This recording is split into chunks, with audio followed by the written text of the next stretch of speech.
What up? What up? What up? How's everybody doing tonight? Hope everybody's doing well. Everybody can hear me? Make sure we're all good. Everybody, you guys can hear me? We good to go? Is my microphone? Yeah, we're good. All right, cool. So we got Fire New Breed coming up tonight, guys. But let me know you guys could actually hear me. I'm pretty sure we're good. All right, cool. Fire New Breed coming up tonight first. So I just got off the phone with him. That's why I was a second or two late. He's in Michigan, obviously. He's in the snow.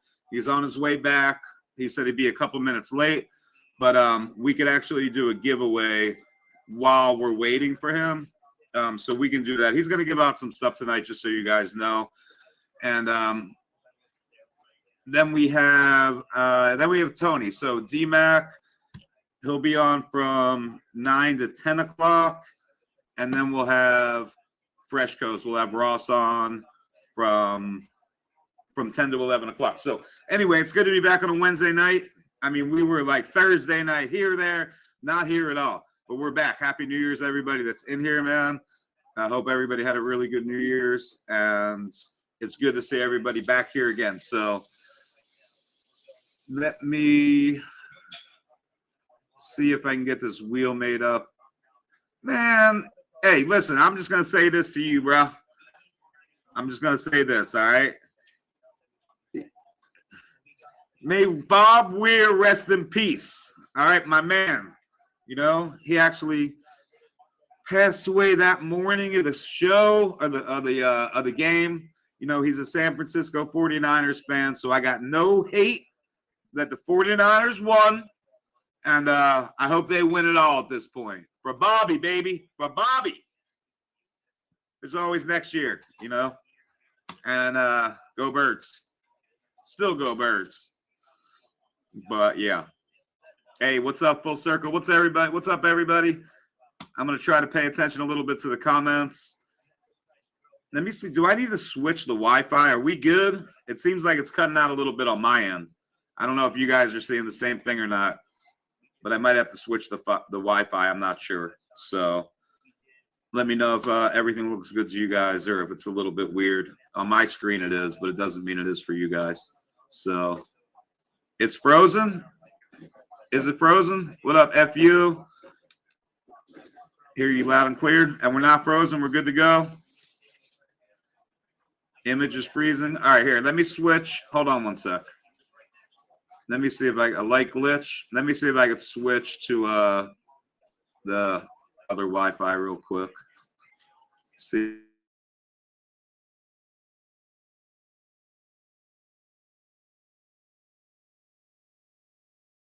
Hold on.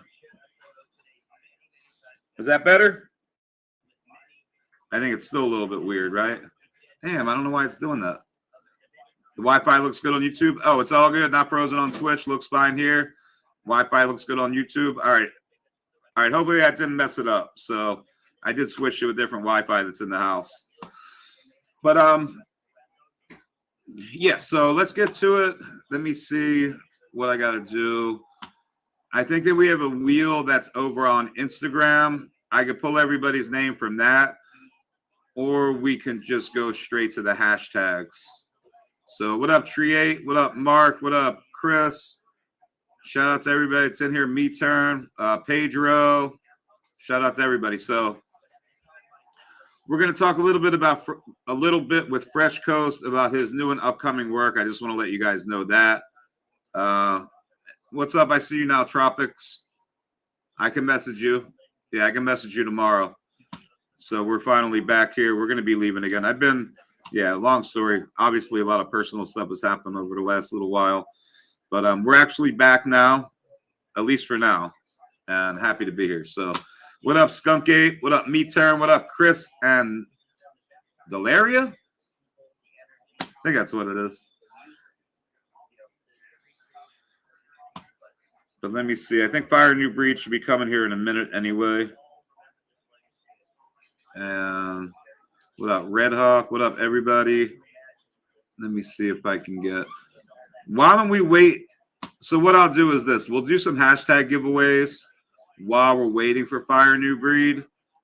But let me also pull your guys' names. So if you guys are on Instagram, there was a post up, and I'm gonna actually just pull your guys' names off that post right now. So give me 1 second here. And this way we can go back and forth on the wheels, you know. So, but yeah, Fire New Breed should be here in a second. It was close enough. Shit, my bad. Let's go. John of all trades in the house. What up, my brother? What up, High Desert Hemp? What up, Chip? What up? All right, let me get everybody's names on here real quick. So we have 2 wheels, but we're going to start out with the hashtag just because it just makes sense to use that. So we will. But hold on 1 sec. I'm going to put your guys' names. Do the post or no sue for you. Let's go. Camo Farmer. That's you, Chris. Let's go. What up, Big Terp? All right, we got some people in here, so as soon as Fire New Breed comes in, hopefully we'll load up the room. Like I said, I haven't been here on a Wednesday in a while. It's good to be back. It really is. I tried to put together a good night tonight. Fire New Breed, most of you guys know him. I know you've seen D-Mac come through before. And hopefully you guys know Fresh Coast. You guys should. If you don't, you should. Hold on 1 sec. Let me get the names onto here. And then we'll get the hashtag. And this way we're all ready to go. Since we got a couple minutes to kill while we're waiting for Fire New Breed anyway. Let me see. Why did it not do that? Hold on 1 sec.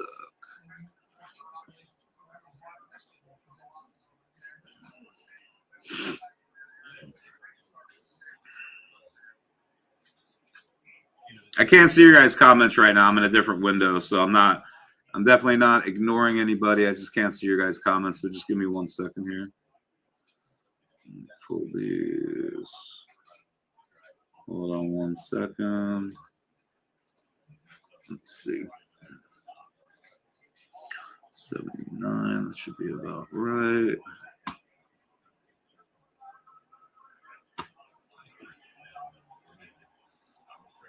One second. Uno momento. Por favor. All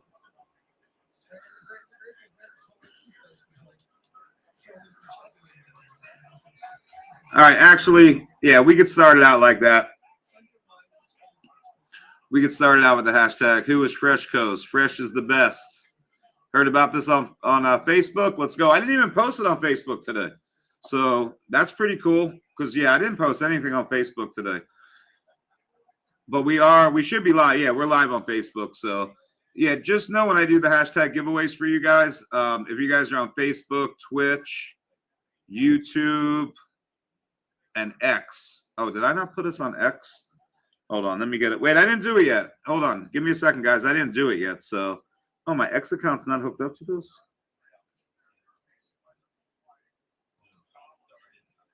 Wait, let me see if I can get us back on it on X as well. Hold on 1 second, guys.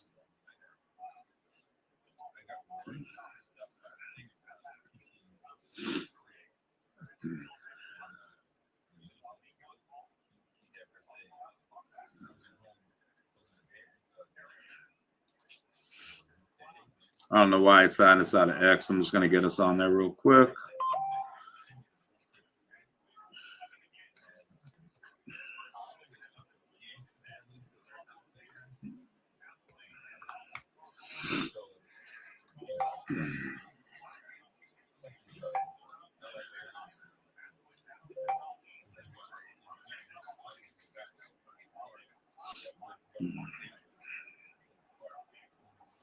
All right, there we go. We should be on X now as well.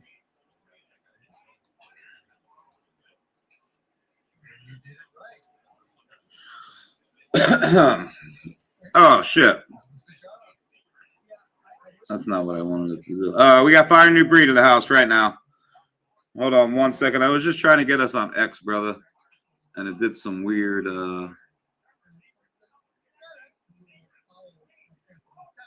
I don't know why it did that. Oh, there we go. Whatever.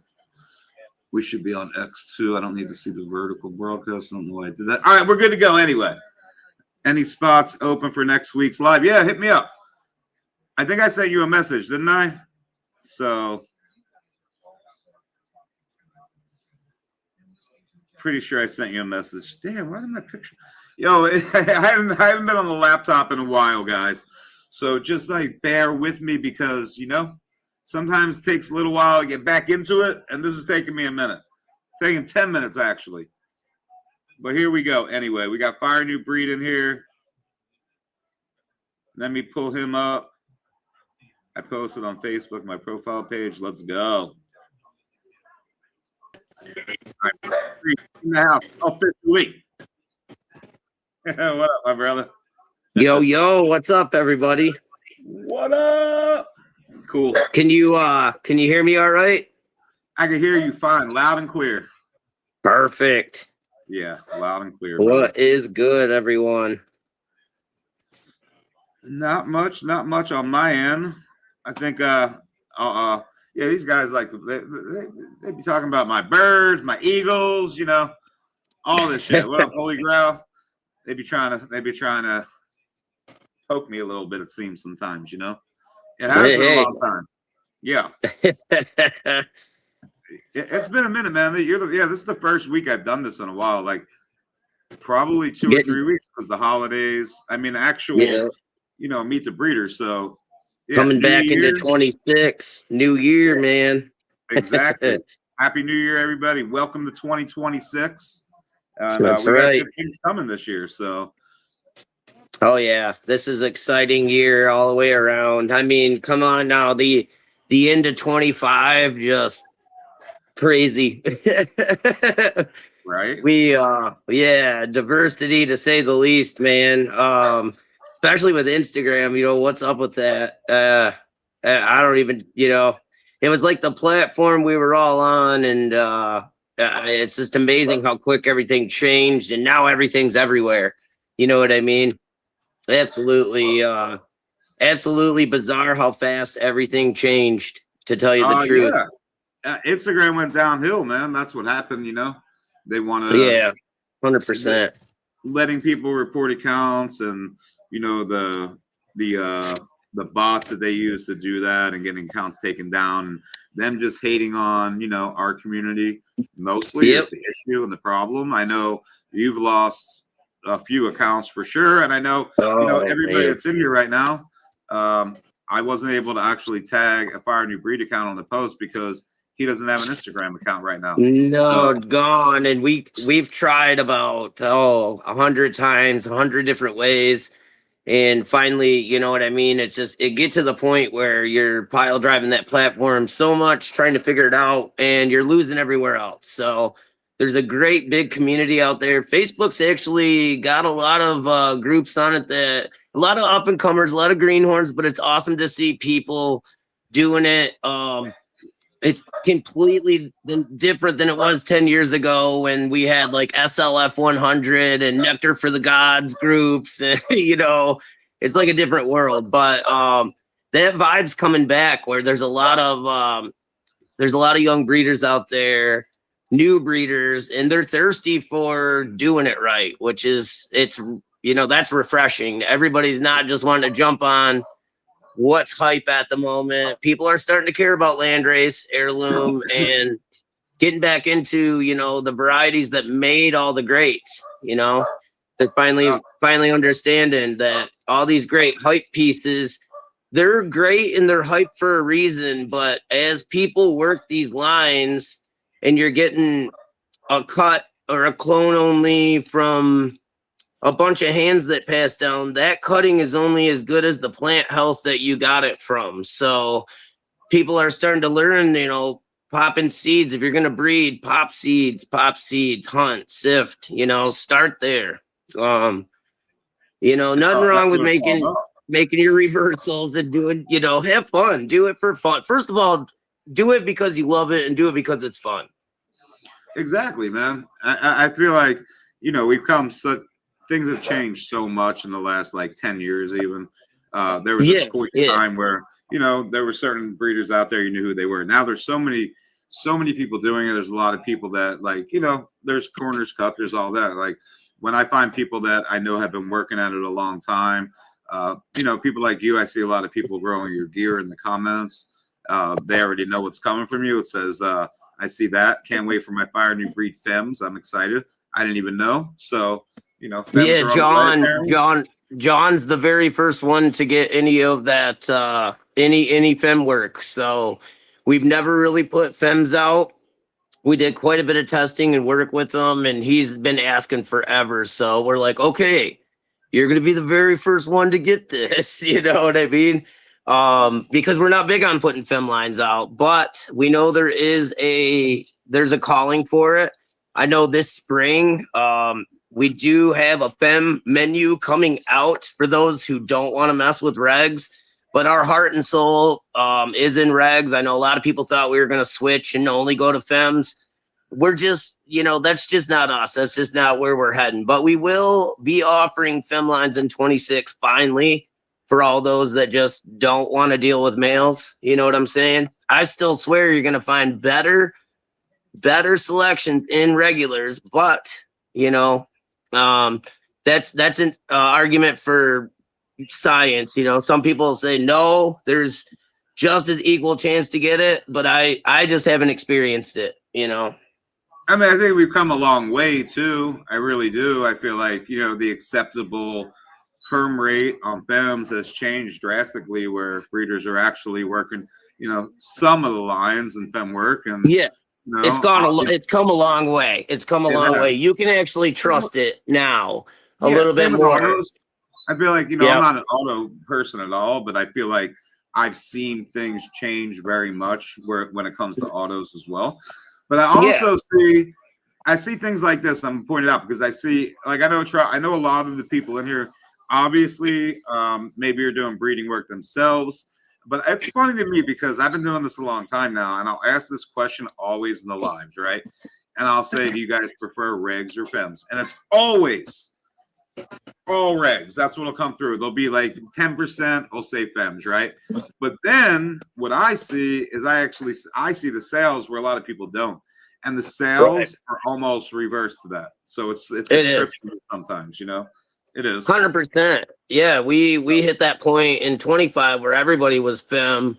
I mean, if you were to try to sell regular seeds and you did this for a living, you weren't getting cheese on your Whopper. You know what I'm saying? Like regular breeder, only regular seeds. As far as if you were doing it for a living, you're right. The sales flipped. It was fems were 80% of the sales out there. Yeah. So as much as it's a call for who likes regs versus the real market buy-in is, mostly fem lines. So, our reason for doing it is more for the calling. People just like John and a lot of other people just, saying, guys, please put out a fem line, please. And we're like, okay, we'll do for you guys. People like John. And John's the homie. He's actually, he's originally from Phil. Like he's been around a long time now. That's my Eagles boy right there. So I see, I see what everybody buys, man. We're all connected. I see it all. So yeah, it's cool. You got people like I know you do reversal work because we talked about this somewhat in the last day or two, just the conversations about what we're I'm going to point out what the scroll is down there, but I do want people to understand. So let me say it like this. You guys in the comments, if there's anybody in the comments, if there's questions asked in the comments for people that don't know, you guys that I know, Mike, Callie Sober, John, all you guys that know, please feel free to answer the questions in the comments because I'm going to say it like this. I've had a strike on YouTube already, right? Everything that we talk about is hemp. There's nothing for sale. We're here for educational purposes only. Take a look at the scroll and ask people questions in the comments. We can get you answers on those things. So, but and then to direct everybody to the website. Always direct. If anybody has any questions on that side of it, because we're here to just spread education on the live. Go to Dark Star's website, and he will answer any of those questions for you pertaining to that. Right. So we just got to keep it education on here so we can continue to do these. Otherwise, you know what I'm saying? Exactly. That's what it comes down to. So, Basically, I do want to say this though. So I had something pinned up there before, and we can get into genetics now, and I feel like that's why we're all here, right? So let me also say this: Fire New Breed has been doing this a long time. He's located out of Michigan. For anybody that doesn't know, he makes some really good. He does a lot of really good work for people that need medicinal use items, like things like creams, rubs, tinctures, all that. So I just want to put that the out Miracle. There. Yep. There you go. My lady and I have Miracle out of Michigan, which is straight health and wellness, straight holistic. It's all about the healing side of it, because we have been deeply embedded since 2008, since the medical passed in Michigan. That has been the mission. And then, throughout the breeding, this has gotten split into sectors. So, it's been medical for definitely for the purpose of the plant and the breeding. But then as time went on, it started to become about these other areas, which is transfer of materials in the plants. And then it really got into synergy as we got more data. We started to be able to share data freely without being, worried about getting busted back then. So we learned that terpenes really do matter. It's not just a flavor. It's actually something that benefits and it contributes to the function of the cannabinoid. And in speaking hemp terms, your CBD, CBG, those types of things interact with the terpenes. So then it started to become about that science. And then it moved on into said feminized conversation that we were having, to where we're learning how to, take a female plant, reverse it, create a seed that will only make a female plant, So how cool, right? The whole evolution of it. Absolutely. All right, because I know time goes by really fast when we're on here, and I really do. I'll put this up there. You're welcome to touch on that a little bit. I mean, it gives a little bit of history about you, so I feel like, B Camo here. Tell us about your dad's contributions to the genetics for us old guys. So if you want to touch on that, generation, I think you're second generation, third generation. You're at least second generation. I know that. So fourth generation. My great grandfather in Arkansas, literally. Yeah, man.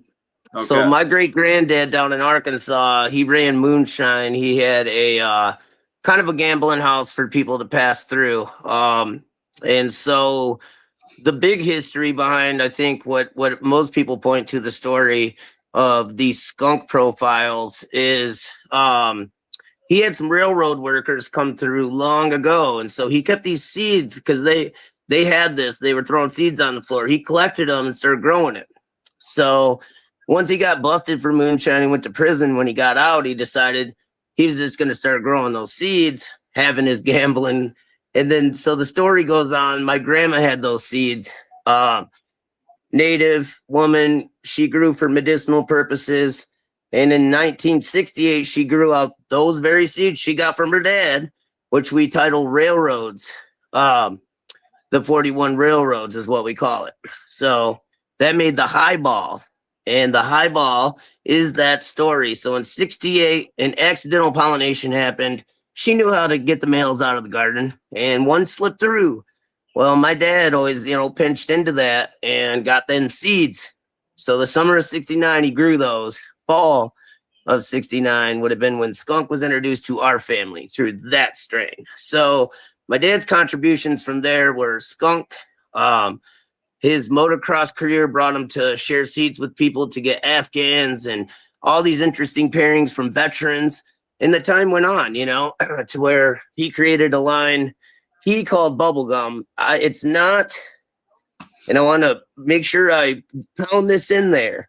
We do not say it is Indiana bubblegum or in any way associated with it. It is an Afghan heavy plant that has a very bubblegum and hash taste. So we made the black bubblegum, which a lot of you know about. So his contributions are thick, man. It has a lot to do with our skunks, has a lot to do with our bubblegum profiles, pretty much within that realm, So definitely got the family tree still running through the veins of Fire New Breed, heavy. you know, carrying that torch for the skunks. Our skunks are skunky, believe it or not. You know, so Yeah. do appreciate that question. That's awesome.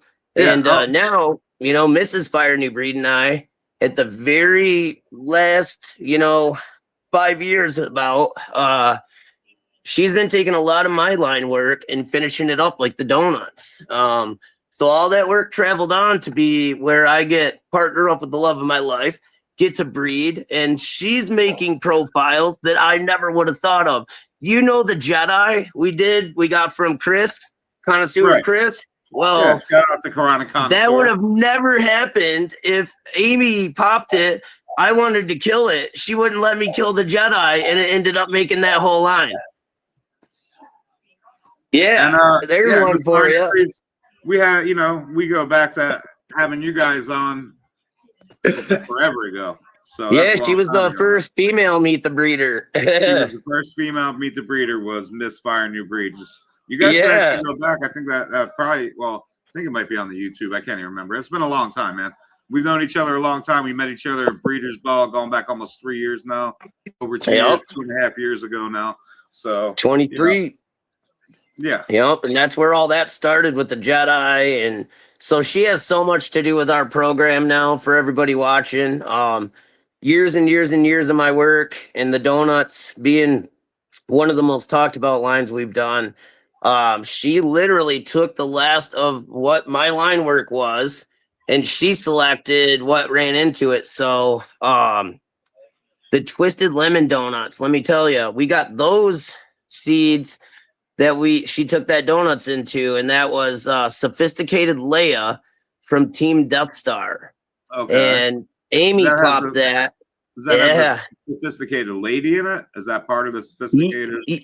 Yeah, maybe it's yeah. It's that was a Thug Pug strain, so I think that, you know, I know Michigan. I know it had she would know the exact lineage of it. But it had, I want to say it had like glass slipper in it. I taste some Z in there. I don't know what's what, but I taste some Z in that strain. I don't know if it's listed, labeled. I don't know. Mrs. has all the info on that. She's the one that did it. But let me tell you, bro, it's fire. It's not a citrus. It's a candy lemon, and it's got that cream kush that the donut. It's fire, bro. It's probably one of my favorites. So she did all that work. You know, the strawberry, she did that work. The final new donuts release, the Donuts 222, that's her selection. So I was done at 101. She took it all the way from 101. So, yeah, it's fire, everybody. You guys get the new donuts. That's finished by Mrs. Fire New Breed herself. Sorry, guys. Perfect. No, you're good. And I see, listen, we're a half hour into this already. So I know that it's cool. The next guest, like, I want to run through the list of what we're going to give you guys. I can't really say too much, but I'm just going to point to the scroll. So yeah. I know I already saw somebody wants you to talk about the Groff. So I have that starred, just so you know, Red Hawk. I have it starred, which means I want to run down the list, the lists, you know. Like I said, I can't say too much on here, but you guys should get the point of why we're going to talk about these strains. Hopefully you guys understand why we're about to go through this list and see the scroll. For sure. And then we'll follow the scroll, go to the website, and you guys will be able to get all the info on what we're about to talk about that you guys are asking. Exactly. And BML, we just started at 8 o'clock, just so you know that. Yo. Yeah, next, isn't Ross coming in next? I finally got to meet him at the last event, so that's really, really cool. He told, you know what? It's funny because I told him you were coming in, and he's like, I just met him. I was like, yeah, yo. Finally. I said, wait a second, bro. I said, you just met him. I said he was at Breeders' Ball. He's like, oh, I was so wrapped up with everybody. It was a same here. Me and Amy were like in our own little world over there, and we got to kick it with you a little bit. Yeah, we got to kick it with D-Mac, the homie, a little bit. You know what I'm saying? D-Mac and I talked about you a little bit too. And so D-Mac's coming in next. So we got Michigan. Just so we have a Michigan lineup tonight, right? We got five. Oh, nice! You got D-Mac on the show. We got D-Mac coming on next. We're going to talk. We're going to talk processing. We're going to let everybody ask questions about whatever questions you guys have about rosin, carts, all that. He's going to be here for that. That'll be the next hour. And then we have Fresh Coast out of Michigan. He'll be the last hour. Yeah. Oh. So, Fire New Breed, you're welcome to stay as long as you want. Like, I'm totally cool having everybody in here. But you could always pop back in, towards the end when Ross is in here. We could have all three of you guys. We'll make it a party. So that's what's up. But let's do this now. Let's start to talk about the drop list. I'm just going to say that one time. So I'm going to go down it, and I'm going to let him talk about each of these strains. And why we're here is to let you guys ask any questions that you guys have. First of all, about growing, pretty much anything. Any question is a good question, right? No question is a bad question, is what I say. No question is a bad question. Exactly. So we're going to talk genetics right now, though. And we're going to start with the cupcakes line. So the cupcakes, the original cupcakes, this is going to be the first strain we're going to talk about, guys. And I'm going to let him take it from there. So. All right. So the cupcakes and the donuts have a little bit of similarity. The similarity being they both came from Trey Star Dog Shishkaberry cross. So that Trey Star Dog Shishkaberry made Ghost Blood Kush for Fire New Breed. Now from there, the cupcakes went off to work with some White Widow and then went back into itself, keeping that creamy, but more like, it's hard to explain. Donuts is like very creamy Kush, more on the candy side of it. Cupcakes is more on the like earthy green, high-pitched, kind of almost gas side. And both have that creamy vibe to it. So, you know what I mean? They're exceptional strains. Let me, I don't know, step off to blow my nose. I'm getting a cold. No, you're good. Yeah, it's cold. It's cold up there, Michigan boy. 17 degrees, kids, and I was just outside. So, yeah. But yeah, cupcakes is an amazing line. Not to mention that the testimonies on it, people that like a lot of hype lines right now really like it. We're getting a lot of testimonies on it, just blowing stuff out. The percentage on terpene is pretty up there for the amount of cannabinoids in it. So typically higher terp plants have lower cannabinoids for some reason. We've been trying to work this out. I was just talking with Tarantula Genetics about it. So this one still sets at about 26 and can get up to around 4%. It's a phenomenal strain. So cupcakes, earthy, creamy, high-pitched, almost gassy, straight fire. Let's go. And that has a 95. Did you break down the lineage? So the Shishkaberry, you said this? Okay. Yep, Ghost Blood. Yep, the Ghost Blood danced with the White Widow and then in the Shishka. But on the end of that cross, we started with the donor being on that cross. We started with the donor of Ghost Blood and we made it back to the donor of Ghost Blood. So that's where that comes in. Now, where donuts is different, it's Ghost Blood by Ice Cream Cake back into Ghost Blood. So completely take that equation of the Widow out of it. That's where it gets the more subtle, creamy, more like hype terps on donuts, and a little bit more like old school high-pitched gas on the cupcakes. All right, and then we're gonna go down. That joint got me baked. I just smoked a little black bubble gum. I'm over here like need. Well, we're going to talk about the electric cherry cupcakes next. So electric cherry cupcakes, 90s cherry OG Kush to the cupcakes, back to the cupcakes. Talk about that a little bit. It's just straight fire. All we're doing, we got a couple people I think that are in here that are growing our 90s Kush lines. The 90s pink Kush we got from Club 81, Skunk Scotty Fireblazer, back when we got the Godfather. It's just a phenomenal. I was more excited about the pink Kush than I was the Godfather. And again, it's just that cherry OG, that 90s cherry Kush, whatever it is about it, It didn't need anything more than that. It was just cupcakes by cherry by cupcakes to finish it off. And you'll notice that in a lot of our crosses is we always typically kind of figure eight. We do that for stability reasons. We found more stability in that. Now we have ran back into that and lost the alleles that we love. So that's the process. That's the pain of it, is like, we've got this real steady, solid keeper. It fell apart. But as it was, it's not stable enough. So then, on goes the mystery of breeding. So the reason you'll see that figure eight, donor by receiver on the main line, is for stability. It's to really snapshot the alleles we started with. Let's go. Sorry, I was in another window. I'm trying to keep up with you guys. I'm trying to do like 3 things at once. You guys can't see. You guys are probably like, yeah.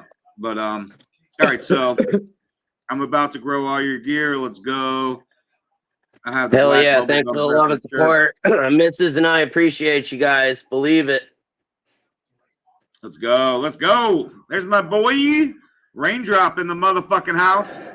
What up, boy? Oh, I shouldn't. He's probably like, whatever. Yeah. Hey, it's your name, bro. Hey, what up, brother?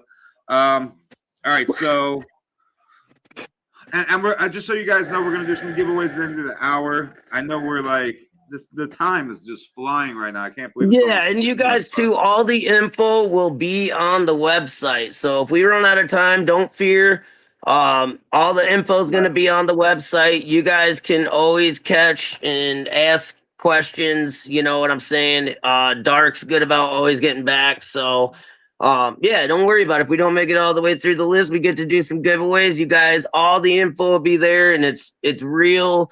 These lines, as much as some of them have a lot of line work, we basically lay out the blocks very simply, and then you can see once we start digging into our flavors, like our fruit flavors, we keep it simple. We grab that allele and we typically try to run it back in. So you guys will see really the work's not that complicated. And yeah. So okay, so next we're gonna go into the blueberry cupcakes. Wait, is that right? Yeah, and that's one, the electric blueberry. Blueberry, right? Yeah. So that strain had the blueberry buster's breath in it. And for a lot of you out there. Is it electric blueberry cupcakes? Yeah. All right. It's supposed to. I might have just told you blueberry cupcakes, but I was probably stoned and forgot the electric part. All right. So electric blueberry cupcakes. Good. And that essentially is the blueberry buster breath by Cupcakes. Blueberry buster breath was one of the original lines that we put out way back in the day.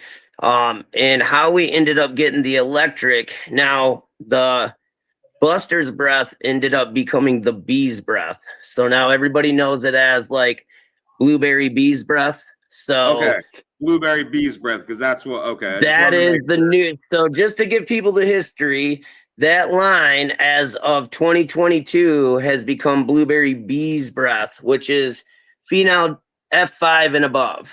So after Smitty's Organics used the Busters, we stopped calling it that for the purpose that he made the Blue Imperial out of it. And Blue Imperial is phenomenal. So we paid homage to our homie by taking the Blue Imperial seeds he gifted us back and running it to the cupcakes. Let me tell you, phenomenal. That it just has every bit of vigor and yield that the blueberry bees had. And then you're just adding a bunch of kush and a bunch of cream to the equation. So that's how you get down on that. It's a phenomenal line. Also has the Chem Dog in it, I see, right? So that's got the Chem Dog in it as well. Yep, and that's the 2009. Yep. Okay. Blueberry Afghan to the Donut 64 to the Chem Dog 2009. And then with all that equation in there, the blueberry bee's breath is in that mix. So you guys are getting something special, because although not equated into the source code, Most of you know about the blueberry bees breath, so you're getting that in this line because you can't really get your hands on it anymore. So this line harnesses what's in that blueberry bees breath. You know what I'm saying? So within our camp, we typically throw that name around a lot, but to the people, we want them to know the actual makeup of it. You know what I'm saying? All right, I Add see a lot of some the depth blueberries to come it. true. Yeah, I see a lot of good. Like every line I've seen Fire New Breed is insanity. Top tier genetics is what we want to get out there to the people. You know, for anybody Appreciate that it. doesn't know, anybody that's in here that's not familiar with Fire New Breed, this is why I brought him through tonight, guys. And this has been like years in the making, me and him. We should have did this a long time, and we've touched on this, but I'm glad that everything comes to like a head at some point, and we're there in 2026. So, yeah, man. Yeah, and I know I'm and not a supposed to lot of really say exciting this. stuff. I just want to let you guys know it's going to be 3 for 4, 4 for 3. If that makes sense to everybody, you guys look on the website tomorrow. You're going to be like, oh, 4 for 3. You guys and everybody knows typically. Hey, we're gonna say this without saying it, but typically our gear was a little bit hard to get. We're making it real easy to get this time, everybody. Real easy. So darkstar.com, his page, all the info will be there, and we're making it about the community on this drop. So you guys will see what we mean when you get in there. Exactly. And Mrs. Fire New Breed and myself talked about this. In lieu of like 24, 25, our gear got a little hard to get. We wanted to really show the people and tell the people that as much as goes into these, that you guys, we don't want to devalue it, but we also don't want to make it impossible for the people. So just know, yes, you're getting top tier, well-worked lines. We're always there if someone ever has a problem. In all of the history of us doing this, we haven't. I'll just say, hey, we've been fortunate. We've been fortunate. Bless the Lord. We have been fortunate, man. So Amy and I have a lot of big stuff coming up though in 26. This is just the start, and the drops, donuts. That's all her work. Cupcakes. That's my finished project. So you're seeing a Mrs. Fire New Breed, Mr. Fire New Breed coincide drops right here out of the gate on Dark Star. Oh, is that you? D-Mac? T-Mac? D-Mac, what's good? Me and Amy seen him shoot. It's been a minute. Last time we seen him was I don't remember when that game was. Been a minute. I had to check and see if it was really you, bro. I mean, we'll see. We'll see. Everybody would do it, yeah. All right, anyway. So this next one, dude, sounds pretty insane to me. I mean, they all do. This one, because vanilla cupcakes.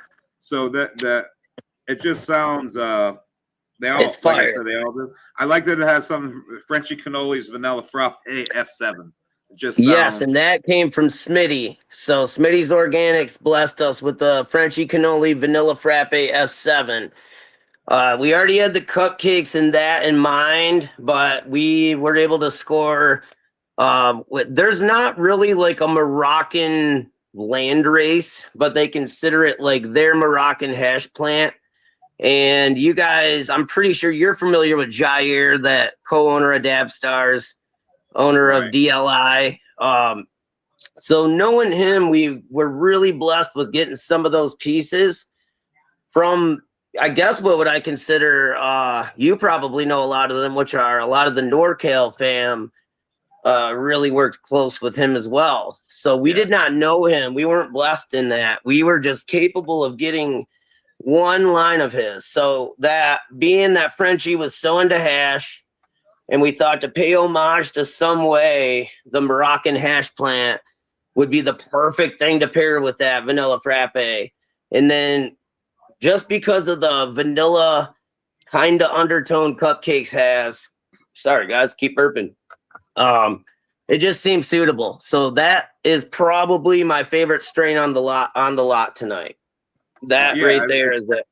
It definitely sounded interesting, very interesting to me. And some of those NorCal guys, aficionado. I mean, he was really close with Frenchie. So Yeah.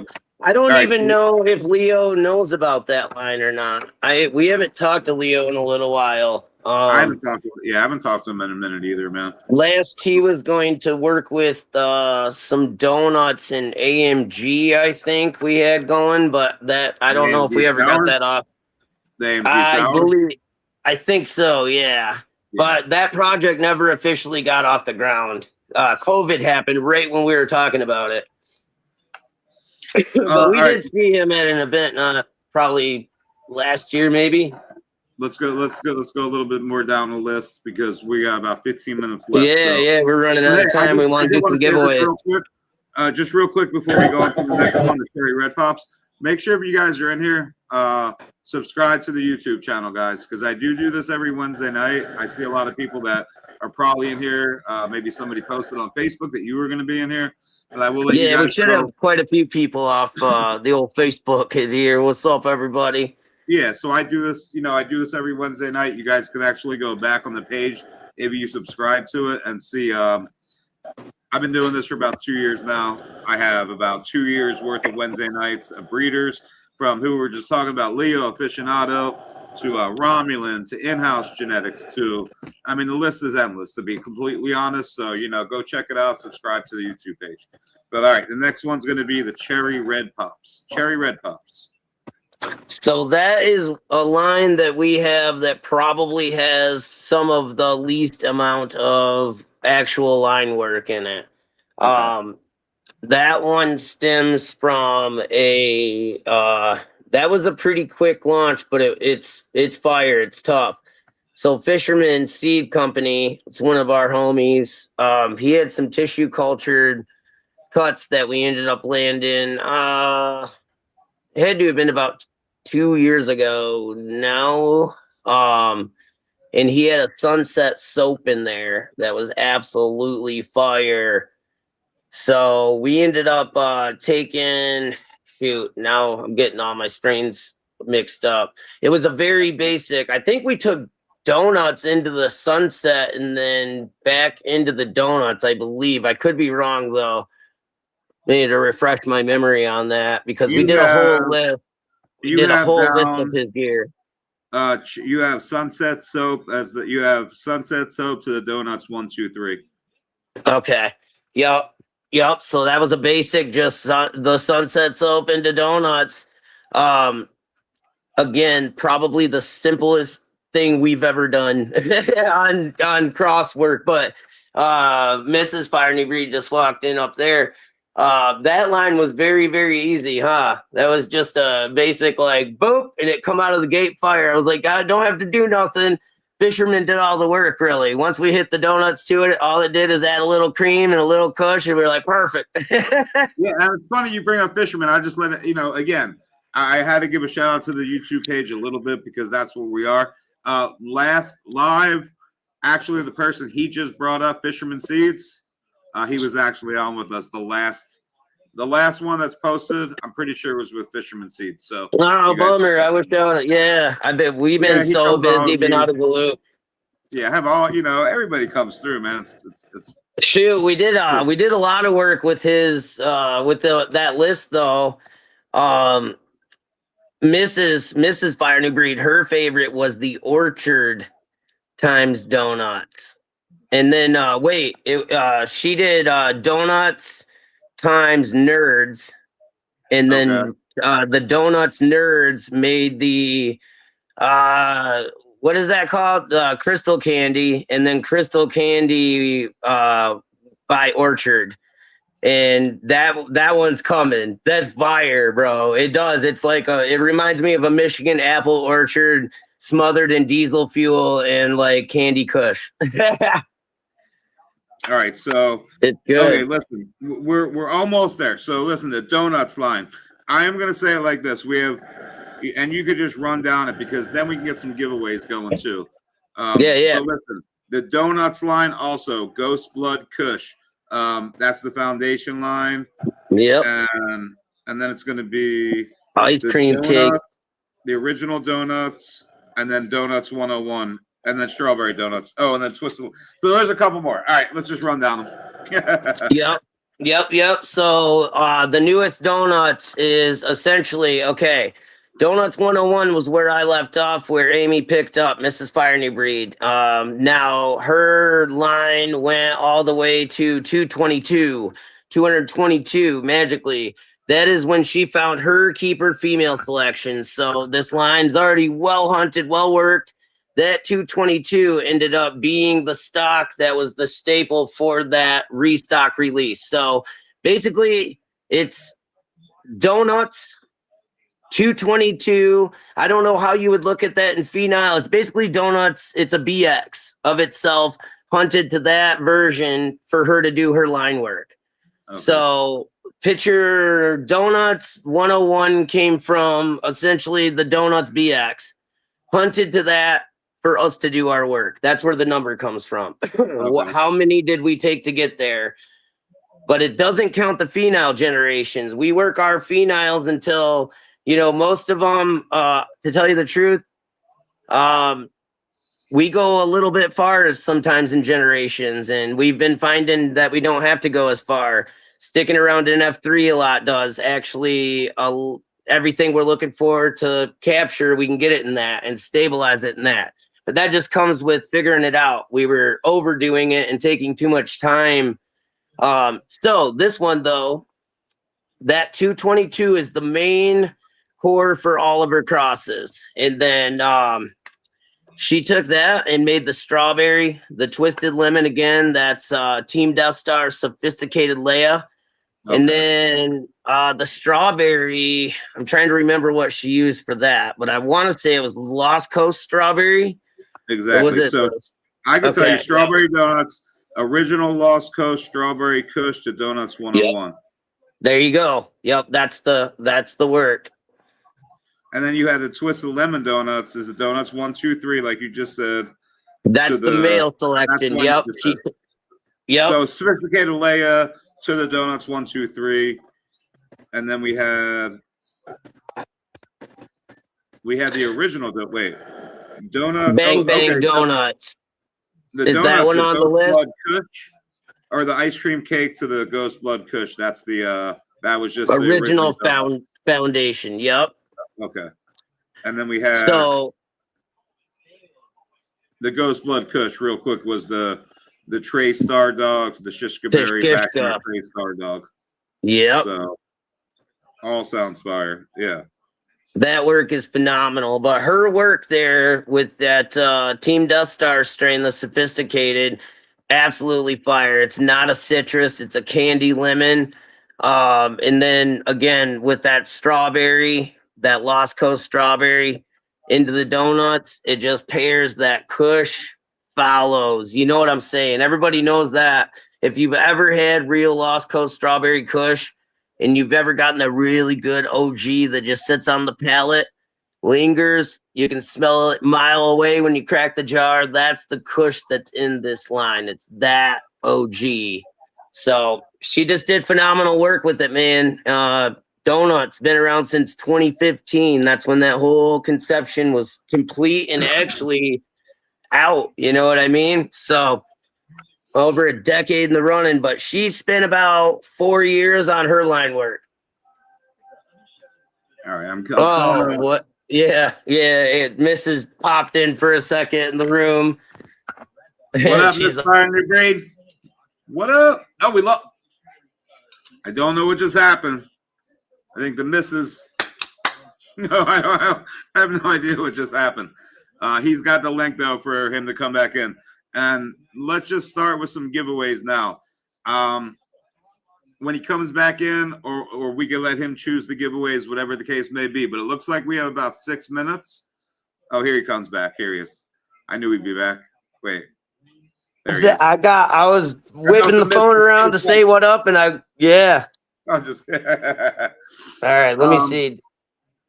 All right, so let me know what the giveaways are going to be. Shit, why ain't you coming through the speaker? Oh, you can't hear me now? That's this phone. So, yeah. Let's do, let me see if I can roll it through the earbuds. Sorry, guys. Okay. We make it all the way through and then that. Yeah, I'm just. Here we go. Can you hear me now? I can barely. All right, let me know this Hold if you on. can hear me. Okay. Okay. Let's see if I get you through here. Hello. Can you hear me? Hello. Hello. Yeah, it's the stupid phone. All right. Well, listen. This is what I want to know. Sorry, Can you hear me? Dark. Can you not hear me? I don't think you can hear me, guys. No, it's like really quiet on my end. But I know Here, it's this phone. Here, Shoot. hold on. Well, I got it. Wait. let me try going out and coming back in real quick. All right, go ahead. Let me try this. I'm just gonna send him a message too, or I'll just call him up. If it doesn't let him back, if he can't hear us when he comes back, I'll just give him a call real quick, and we'll make sure we get all the giveaways because we have some time. And I know D-Mac said he was gonna maybe. It's cool. We got at least 5 or 6 minutes. We'll get through them. All right, so we're gonna do 3 giveaways anyway. Here, let me just call him up. I don't think he's able to get back in and tell him. Oh, he is coming back. All right, it says he's coming back. So here, let's get started with the giveaways then. What I'm going to do is I'm going to use a giveaway tool. At the end of the night, I'll try to use, or with DMAC, or sometime through the night, I'll use the Instagram post as well. But since we have a lot of people in here that are not on Instagram that came in for Fire New Breed, I feel like it's only fair at this point to use the hashtag giveaway for these 3 giveaways tonight. So can you hear me? Yeah, a little bit. I got enough. All right, you got enough? All right, 3 giveaways, guys. We'll do 3 for y'all. Coming back, 26. All right, hold on. We'll do this. So we'll do cupcakes. We'll do a donuts, and then we'll let Dark pick one. How's it? Wait, hold on. Got some fire on that list. I'm trying to get that. I'm trying to get it. Why is it not doing? Hold on. Oh, here we go. This should do it. Oh yeah, on rollitup.com, there's some kind of comment, Dark, that somebody said, yeah, this guy claims he made donuts. Yep, sure did. Right? Hey, people are a trip, man. People crack me up. So, yeah, he's like, he said that Be Real has it. I'm like, yep. So does Chavo from System of a Down. We just made the tribute strain for Snot, the band, that they're coming back on tour. They announced it on their Instagram, and 22 Red, California will be growing it along with our donuts. And I don't know if B's going to grow it or not, but most certainly same donuts for those on rollitup.com. I just wanted to give a quick shout out to the hater out there. it's always good to shout them out, man. You know, kill them. Yeah. Show them love. It kills. And everybody too, go check out the Facebook group, Fire New Breed fan page. There's a lot of people on there that are growing the gear that you can ask questions or whatever you know what I'm saying? Because it's a community. You guys are all warriors for the plant, you know, in our eyes. And listen, so if anybody's not aware, I put that hashtag up. So if you guys type that out exactly like that, we'll give you guys about a minute or 2. Type it in, and we'll spin it. It'll choose the name. So, but you do have to type that in exactly like that. Hashtag, do it in caps because I did it in caps. Fire New Breed, all one word. Hashtag Fire New Breed. Type it in the comments right now, and we'll get you guys entered. We'll give you guys about a minute or 2. And we'll do 2 more hashtags. So you want to see the most Michigan shit you'll see all day? It's got to be like snow or some shit. A deer hanging here ready to get quartered up. Yeah. Oh, we get down on venison around here. I mean, shit, you know, we it's not really a Philly thing, I can tell you that. It's not really, I got that deer head, because he's the what? Nah, but Philly though, man, I'll tell you what, ain't nobody had, like, if you like steak and cheese for real and you go to Philly, it's completely different than what you think it is. That's what I gotta tell people out there. Bro, they have this cheese that's called like Cooper Sharp. And anybody's in Philly, they will tell you Cooper Sharp is like, you can't, it's a Philly thing. It's chops, ribeye, which just takes it to the next level. It's not a ground beef. I seen like pictures of cheesesteaks from other places. They'll use like ground beef and like no. It almost looks like ground beef. Yeah. Yeah, no, dude, we chop ribeye, like actual, like prime rib. They chop prime rib, ribeye, same thing. Chopped, grilled onions, Cooper sharp. Yeah, the real thing. That real thing. Yeah, it's no joke, man. So yeah, you guys got that and a bunch of other great stuff. Yeah. Yeah, they don't, everywhere's got its little flair. Yeah, I think Cheese Whiz at this point is like sort of, now it's Cooper Sharp. So yeah, everybody said it was Cheese Whiz, but no, the Cooper Sharp. I'll make sure that when me and Mrs. are in Philly, we know we looked that up. Oh, definitely, man. I got you. You just let me know. All right. So cool. Yeah, if I put my face close to the phone, I'm not weirding out. I'm listening. No, you're good. I still can't hear it, but all right, here we go. So I'm gonna spin this one. Hopefully everybody got it in, and then we're gonna do another hashtag, and we'll do one more, and I'll show you guys how it goes. So real easy, but this is it. Everybody should have had it in by now. If you don't, make sure you get it in for the next one. And I'm gonna draw, and here we go. Good luck, good luck, good luck. Good luck, everybody.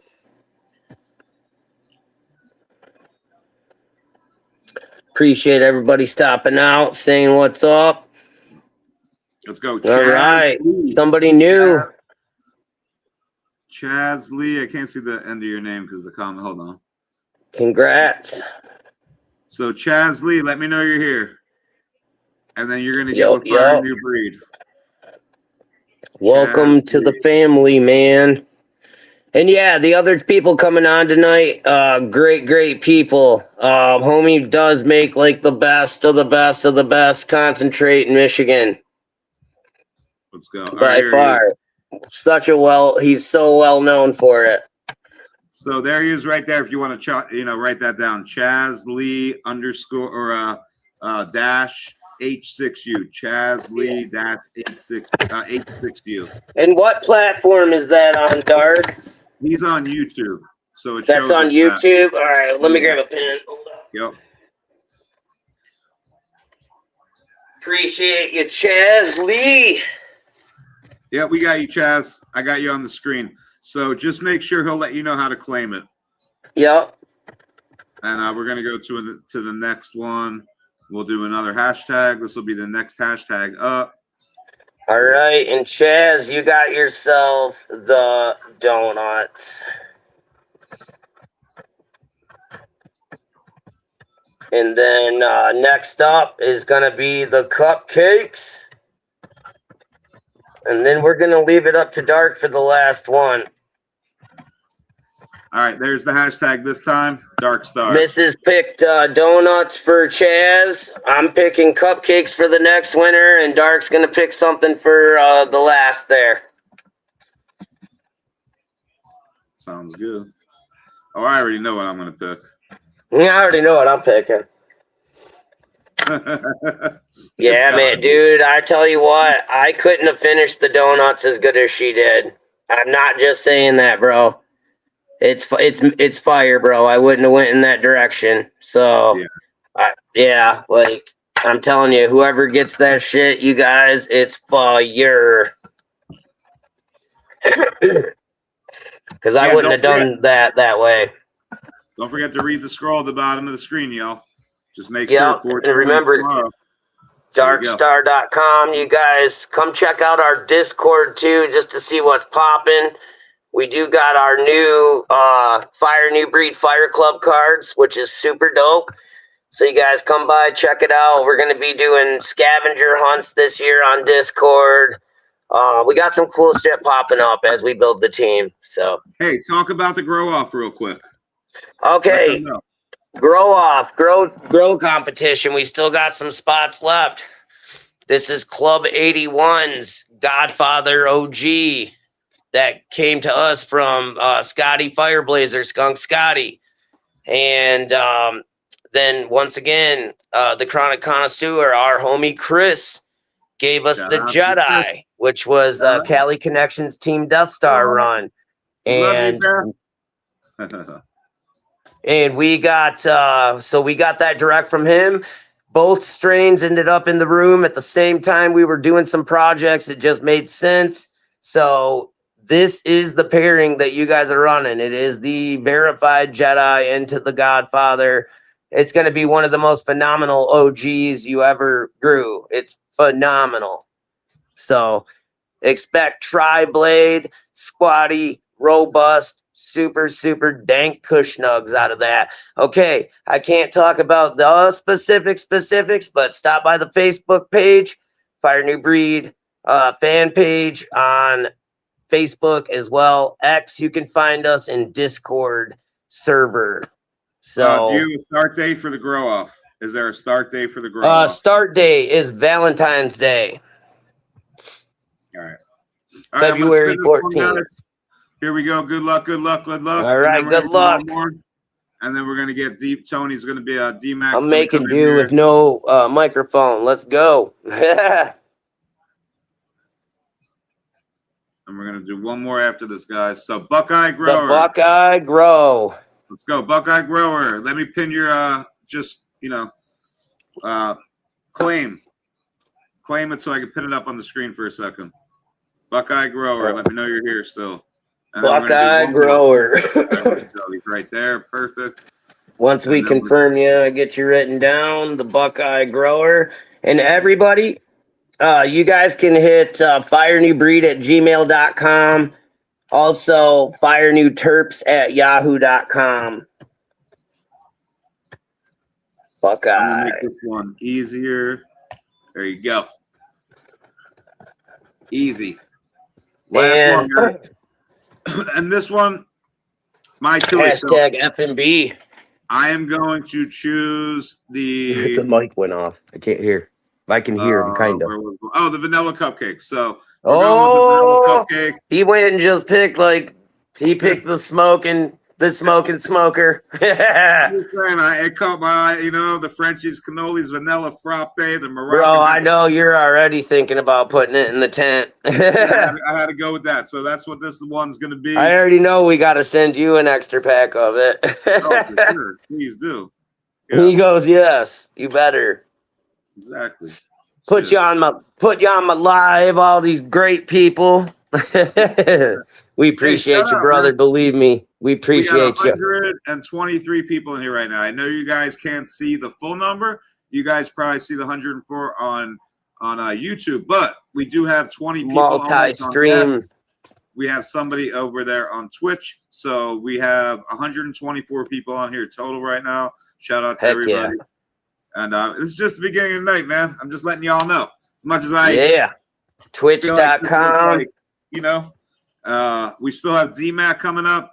Fishman Meltz, same person. Bunch of great Michigan people in here, man. Yep, everybody in here tonight is we're so honored to be in the same live with them.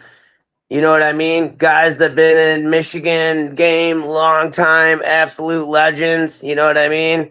Definitely people we look up to. So let's go. I appreciate you guys, man. I see your guys' comments in there. I appreciate you guys. I do appreciate you guys. So, yep, Amy and I are very appreciative to everybody in here. Thank you, guys. Oh, yeah. All right, guys, I'm going to give you guys one more minute. Get the hashtags in. And here we go. We're going to get one more winner. And like I said, this one's going to be for this is the send-off. Cupcakes. This is the send-off. Let's go. Let's go. And then we're going to get been great, bro. We appreciate you. Absolutely, brother. And then we're going to get Fresh Coast in here tonight too, guys. So hopefully you guys know who these other names are, because you're not going to want to miss it. Ross in the house. Ross is coming. D-Mac's coming. Like I said, we're going to talk rosin production, carts. Anybody that has any questions. Homie's got the fire of all fire when it comes to that. What are the tricks? What are the tips? We're going to get into all that for you guys next. So, all right, here we go, guys. Good luck, good luck, good luck. I'm about to Good luck, everybody, and thank you guys for kicking it with Fire New Breed on Dark Star Live. Appreciate you guys. Who it gonna be?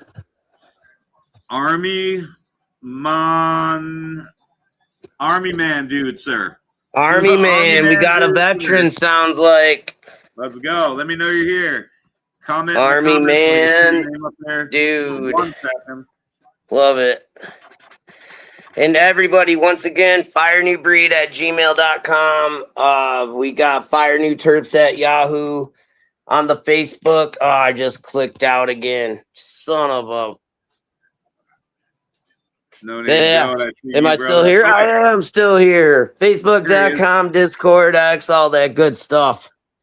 All right, that's him right there. Army man, dude, sir. Max Bland won it, Brian. Let's go. Max Bland? Yep. Okay.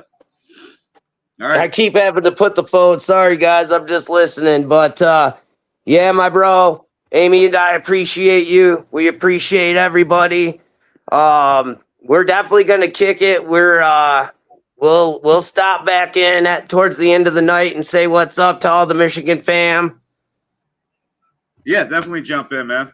Jump in. Yeah, for sure. So, all right, everybody. Dark Star on the website. All those questions you guys are asking, they're all right there.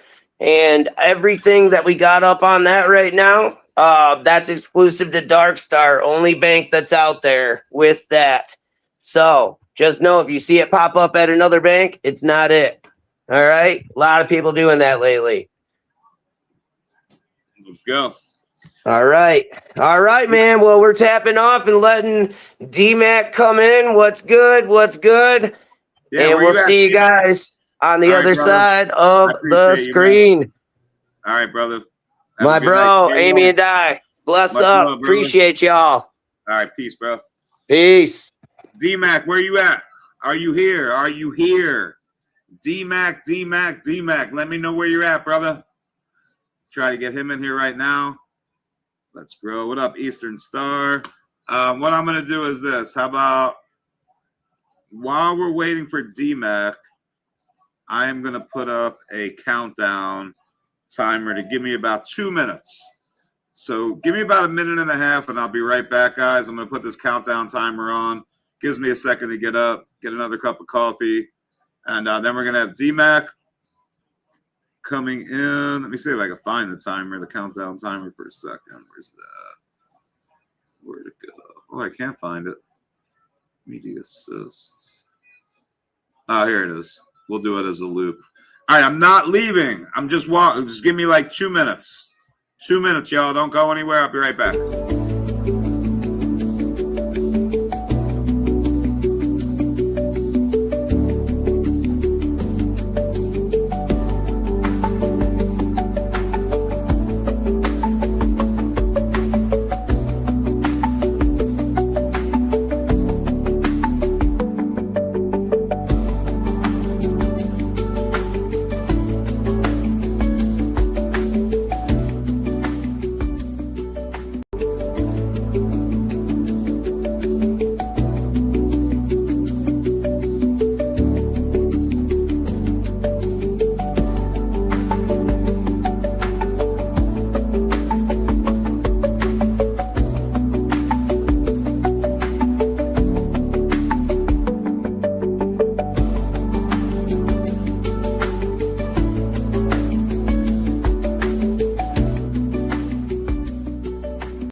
What's up? What's up?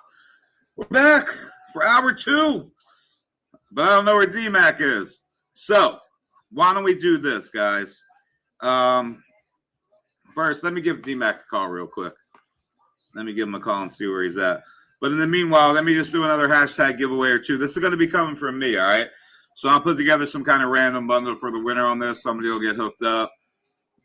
And, yeah, let's give away something else to the room, guys. Let me see. Let me just try to get caught up on the comments here. Thanks for the invite to Rick. Let's go.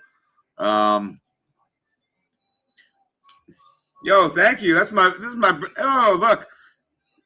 This is my brother right here. He gave me the flannel last year for Christmas. I love it, man. One love, one love. All right, here we go, guys. So let's do one more hashtag. Like I said, this will be a giveaway from me. It'll come from me. So if you win, I will hook it up. I'll make sure it's a nice little bundle for you guys. A couple different breeders. I'll make sure it's hooked up good. D-Mac says he's coming. So by the time he's in here, we should have this giveaway done. So I'm just going to do Dark Star. Make it an easy one. Here, I'll put it up on the screen for you. Hold on one sec. Let me get it up on the screen. What up, what up, what up, what up? Here we go. Bam. All right. There's the hashtag right there. Put that up. And like I said, I will hook this up. You'll get some 808. You'll get hooked up on this. It'll be a nice little bundle. I promise you, whoever wins this, gonna be stoked. You're going to be stoked. Yeah, I'll hook it up good. But we got D-Mac coming in here. Let me see. I saw his comment a second ago. I think he said he was coming in. What was his comment at? Let me see. There it was. I'm coming. I'm coming. Hold on. All right, so D-Mac's on his way. So, yeah, good luck, everybody. Good luck, good luck, good luck. All right, I'm going to give a shout out to everybody. Eastern Star, Stay Frost, BML on the house, Blowing Trees, Chip, Lowe's Grows, Frank, 6028. I can't say your name. No Name Goat in the house. Chad in the house. Let's go. Red Hawk, John of all trades. 311, all mixed up. What up, 311? Me turn. It's what, 420? Smoking. All right, Fishman, D-Mac's in the house.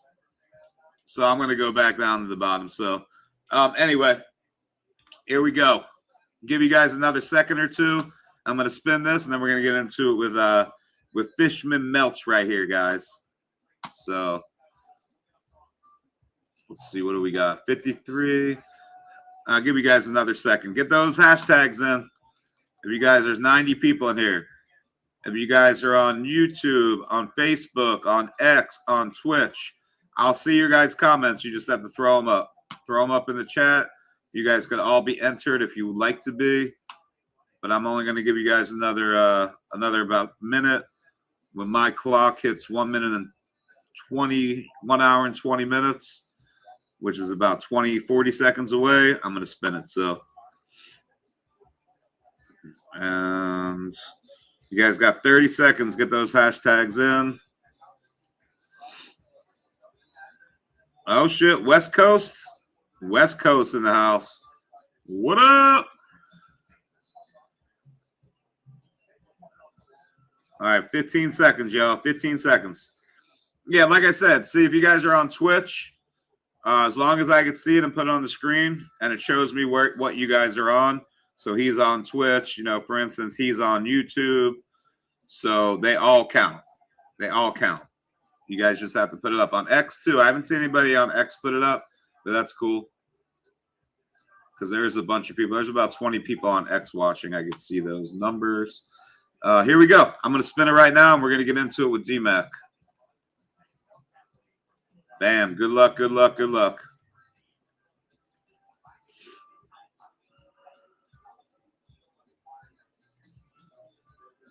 Oh shit, let's go.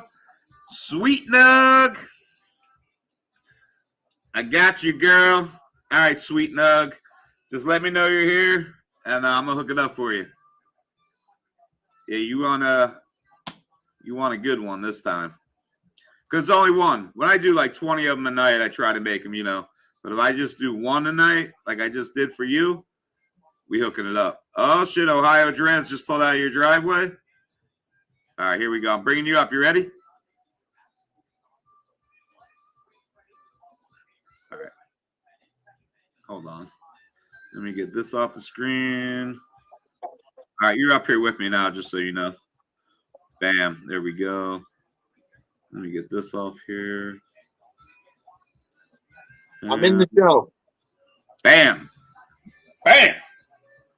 This is weird though. This isn't. Why is my something's going on here? I'm like connected through the browser and not through YouTube. You made me do it, bro. You made me do it.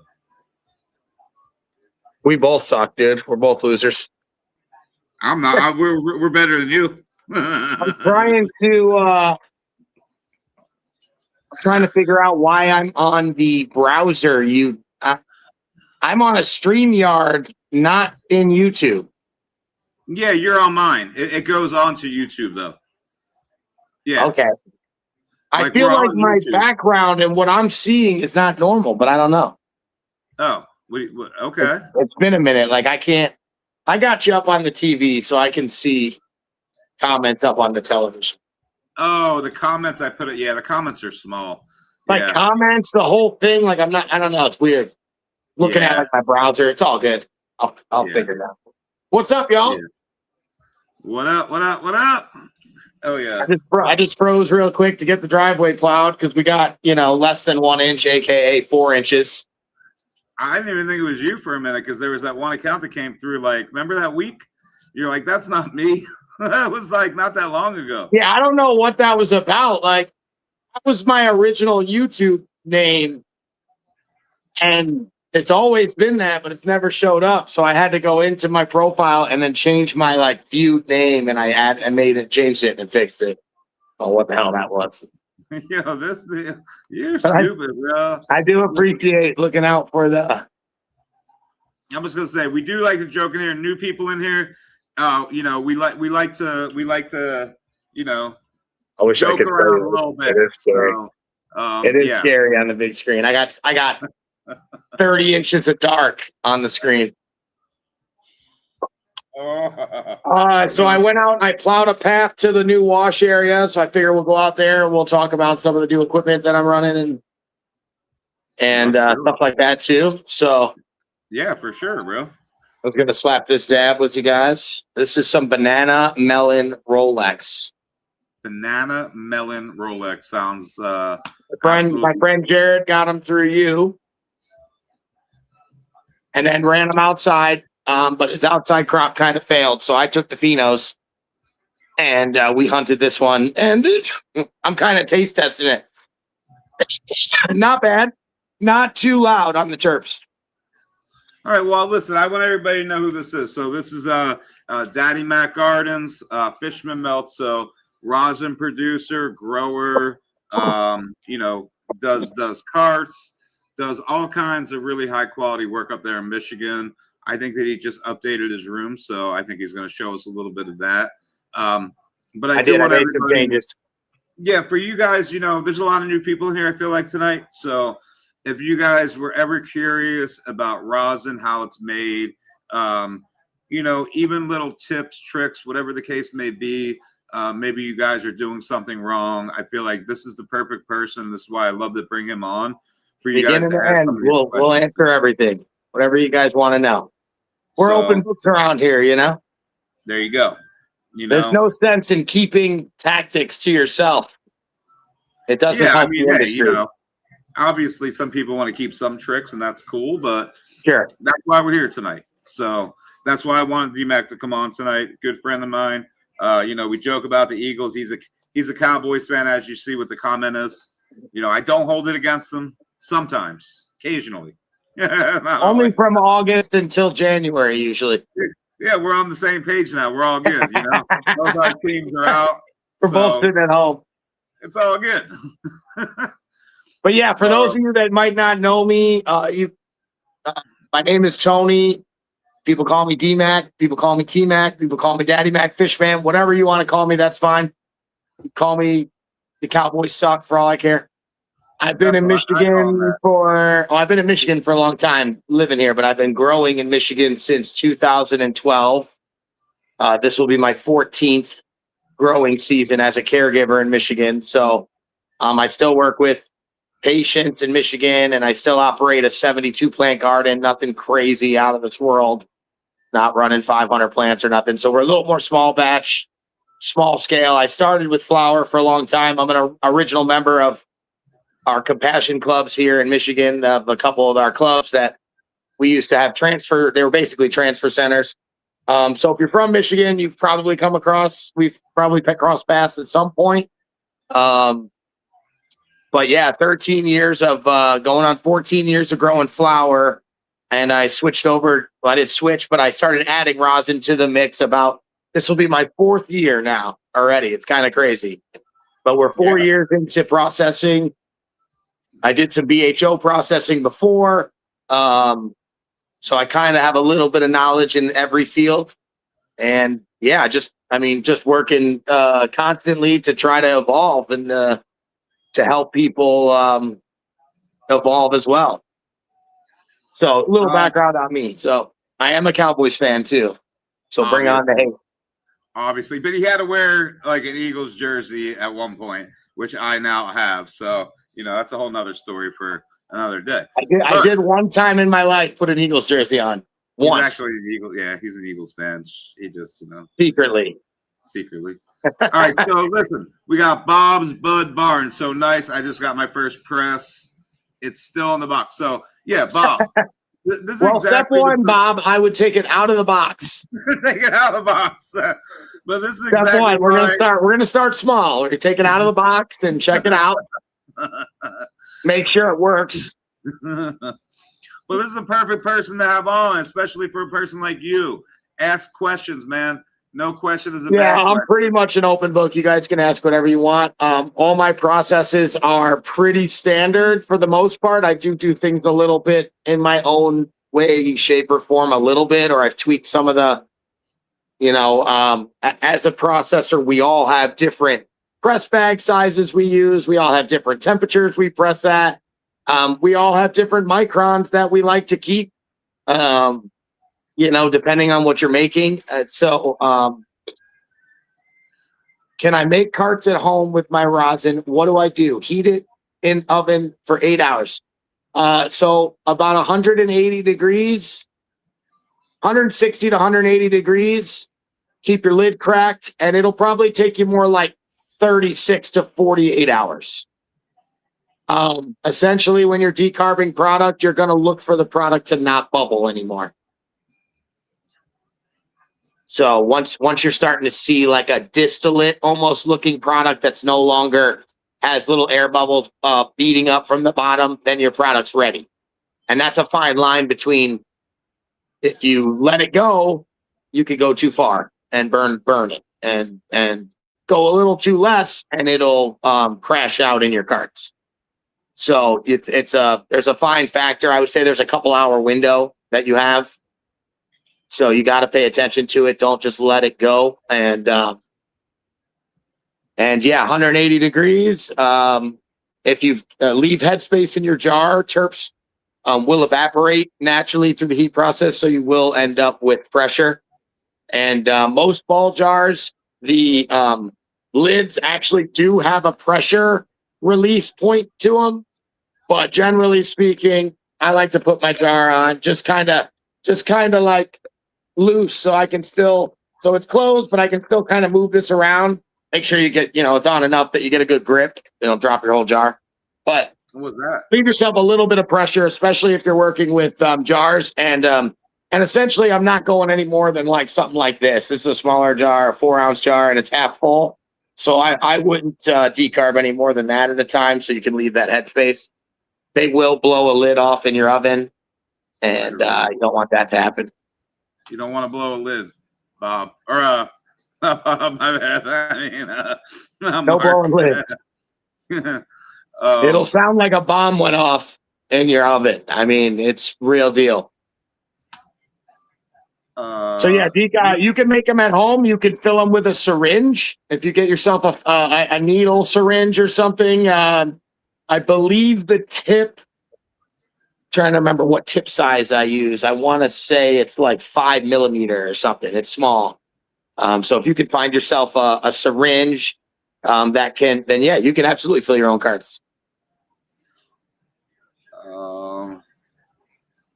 So sorry, I'm looking at the comments and looking down. So if you see me looking up, looking around, that's why. Yeah, I think people don't like my screen. The way that's why it looks. It's so funny because it's everything's reversed. So it's like I'm actually looking whatever, and it looks. It's funny when I look at myself and I'm like staring down in the corner like that. Like I'm fucking fully trying to see the comments. Yeah, I'm looking at the comments is what I'm doing. So I wish it was like easier for me to just like see the comments, but it's like the way that it is on my screen, it's like I have to like. I guess I am looking right, but as if you're looking at me on screen. Right. Yo, it's reversed. Yeah. I remember that because when I flip the camera, it's real weird. Right. If I point this way, it's actually like me. You're pointing right now, right? Right. Exactly. It's yeah. So you got to look at it like if you're watching TV. Yeah. 53-year Cowboys fan, live Rosin guy. You got me. I'm a 31-year fan myself. Nah, you got me, bro. I feel like, listen, that's all I'm gonna say. Oh, you can't. See, it doesn't recognize it. It green screens it out. Sorry. Man, you shouldn't let people know you're a Cowboys fan. I'm just saying. But whatever, it's all good. We still appreciate you and welcome you, No judgment. It's what makes it so juicy in the live sometimes. I'm just kidding. All right, so we got to squeeze the juice. What do we got? Which part of here? No name go. This is actually, he comes through the lives a lot. So, which part of Michigan are you from? I'm in mid-Michigan, Flint area. I've lived a little bit everywhere in Michigan, but yeah, in Michigan for my life, I grew up in the Ann Arbor area until I moved north. Yeah, you're past Flint though, right? I remember. Past what? You're like definitely like south of Flint, right? Or some I'm south of Flint, but north of Ann Arbor, yeah. So I'm in between Ann Arbor and Flint. I just remember coming from Rio to you. All right, so let's see, what do we got? I need a press. Yeah, you should get a press. I mean, you can talk about, everybody has an opinion on press. I do agree with you, 420. I think we got the NFC East this year, no problem. Okay, this is good because it went from I need a press to I would highly recommend low temp only for your presses. It is I would say it's a middle of the pack price point for the presses that are available because presses can run from anywhere from about $400 to $600 up to about 14,000, 15,000. And so, I do think it really just depends on your volume is going to matter on your plate size. The important thing to keep in mind with a press, and you'll see most manufacturers will design them this way, but rectangle plates are key. You'll see people trying to press on like t-shirt presses that are like square or a square type of press. Not ideal. You want a short surface area from front to rear and wider surface area, left to right. So you want that rosin to be able to push off of that press as fast as possible and get off of those heat plates. And so having the narrow, I run 4x7 plates. And so 7 inches wide, 4 inches deep. And so that you want, there's only maybe an inch of actual, half inch of actual press plate that the rosin goes on before it's off of and out of the press coming down the paper. So stick with rectangle if you're going to build your own press or do a Harbor Freight type of press, no problem. Those work. Just get yourself rectangle plates. That's important, I think. So what do you think about this? You You then getting a $200 10-ton press with gauge from AliExpress. That's a good idea. I'm pressing upgrade later on. Figure as long as the right temp and pressure, it'll be all right.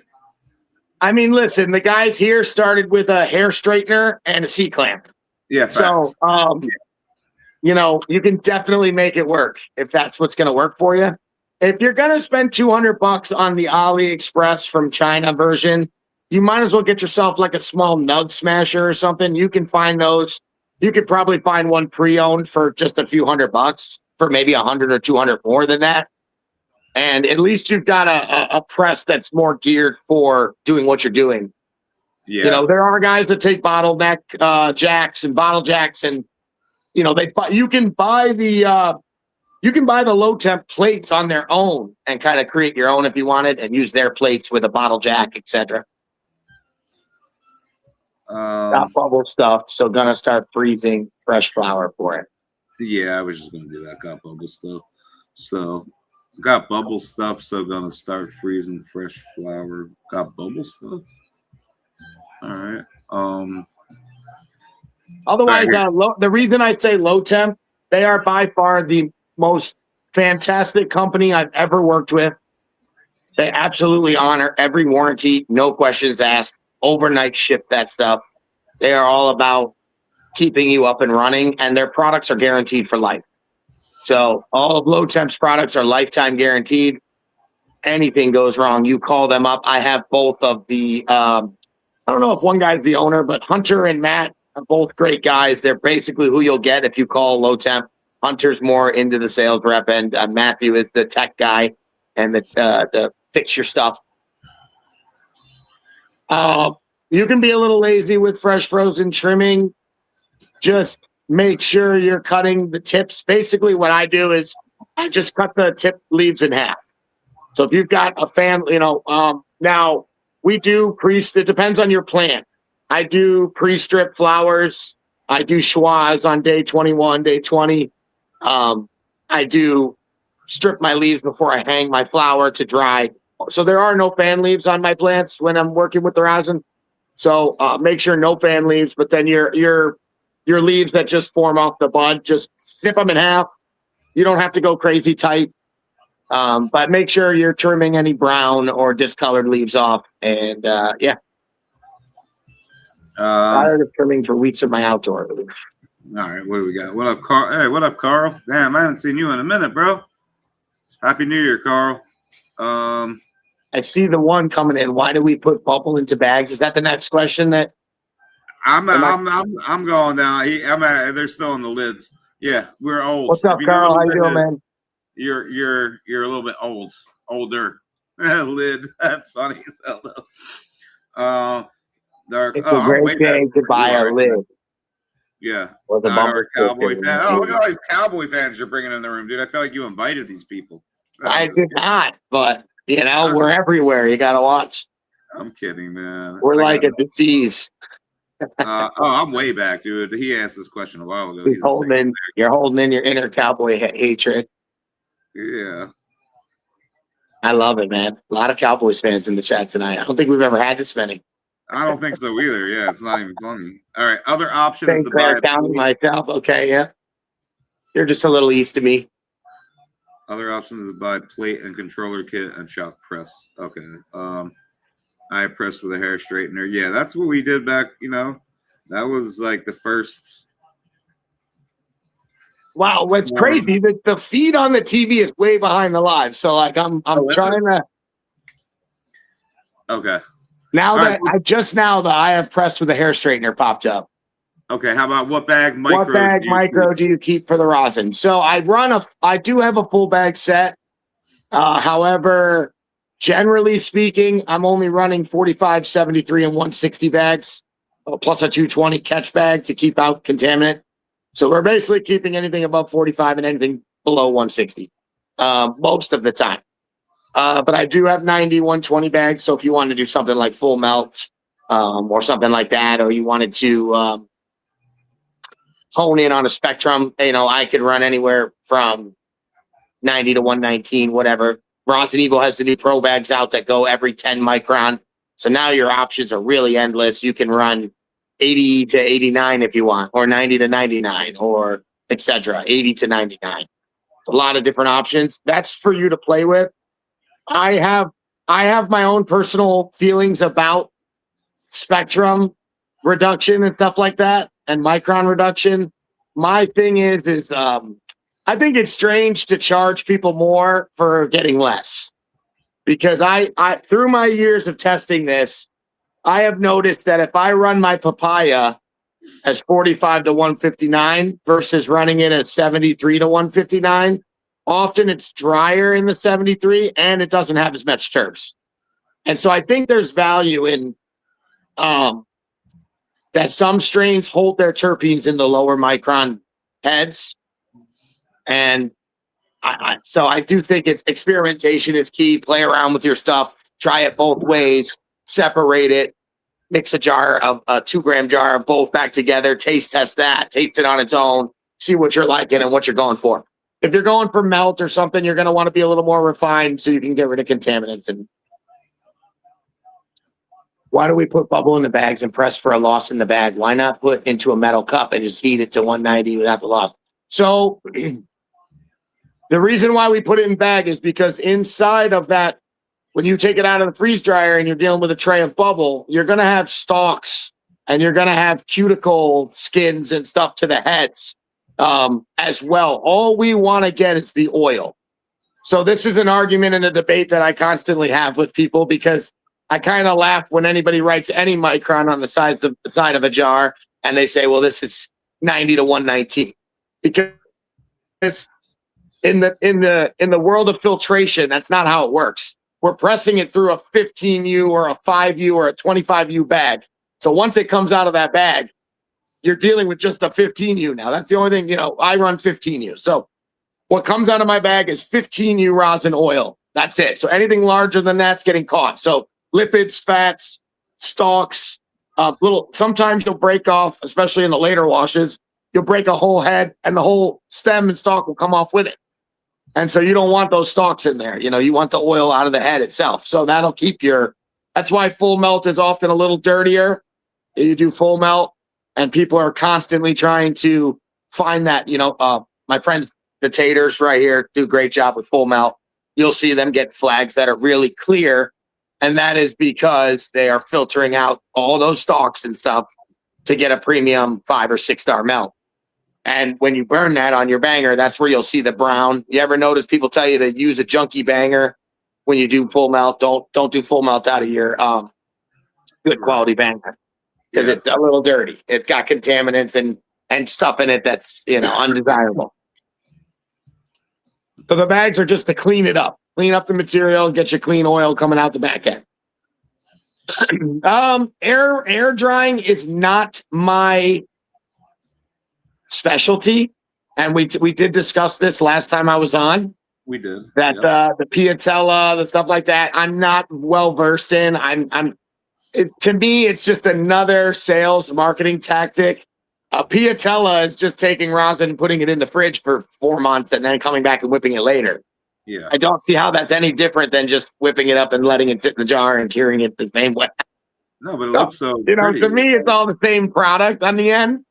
But drying bubble with air, basically from my understanding, you're going to want a cool, humidity controlled room, and it takes a couple weeks and some cardboard, pizza boxes. Yeah, spread your hash out on the pizza box. That's it. I mean, that's how I did it. It works. I've also seen there's a new tech of a guy that's got a screen now, a metal sieve screen, and he puts like a piece of cloth in between it and smashes the two screens together, dumps all the hash, and then vacuums it from underneath the screen and pulls the water out of the hash to kind of dry it quickly. And that'll get rid of some of your excess water right away, and then air dry it or whatever you're going to do. So not put in the fridge though. I think putting in the fridge is gonna not dry it the way you want it to. So don't put it in the fridge if you're trying to dry. Right. You're gonna want pizza boxes, which will absorb the moisture. You're gonna want a nice cool room. There's an argument on what that is. 55 to 65 degrees is pretty fair. But humidity is probably your biggest enemy when it comes to rosin and doing hash. Everyone thinks temperature matters. Everyone thinks temperature does matter to an extent, but humidity is your biggest enemy. Came out of the womb with a star on my chest, 53 years. I'm not wavering. Jerry sucks though. It's all you guys. This is like the Cowboys chat, man. I love Shit. it. Just saying. I don't whatever. I do, and I can see the comments, and I don't know how far delayed they are, but I see Bob asked if I had a YouTube tutorial. It was something I thought about doing, but I missed that. Where is that? It's not a question. I just seen it in the comment log. Oh. It says back tack, stand up, deep freezer, and then I see DMAC. Do you have YouTube tutorials? Low temp, low relative humidity. Yeah, cooler temp. You're not going to have to go as cold as a freeze dryer. Freeze dryer is going -20, -30. In fact, my shelf temperatures only come up to 20 degrees at the highest temperature when they're freeze drying. So it's always below freezing. You don't have to go that cold for doing air dry. Because you'll take you forever. The colder you go, the longer it'll take. All right, so I pressed 45 to 159.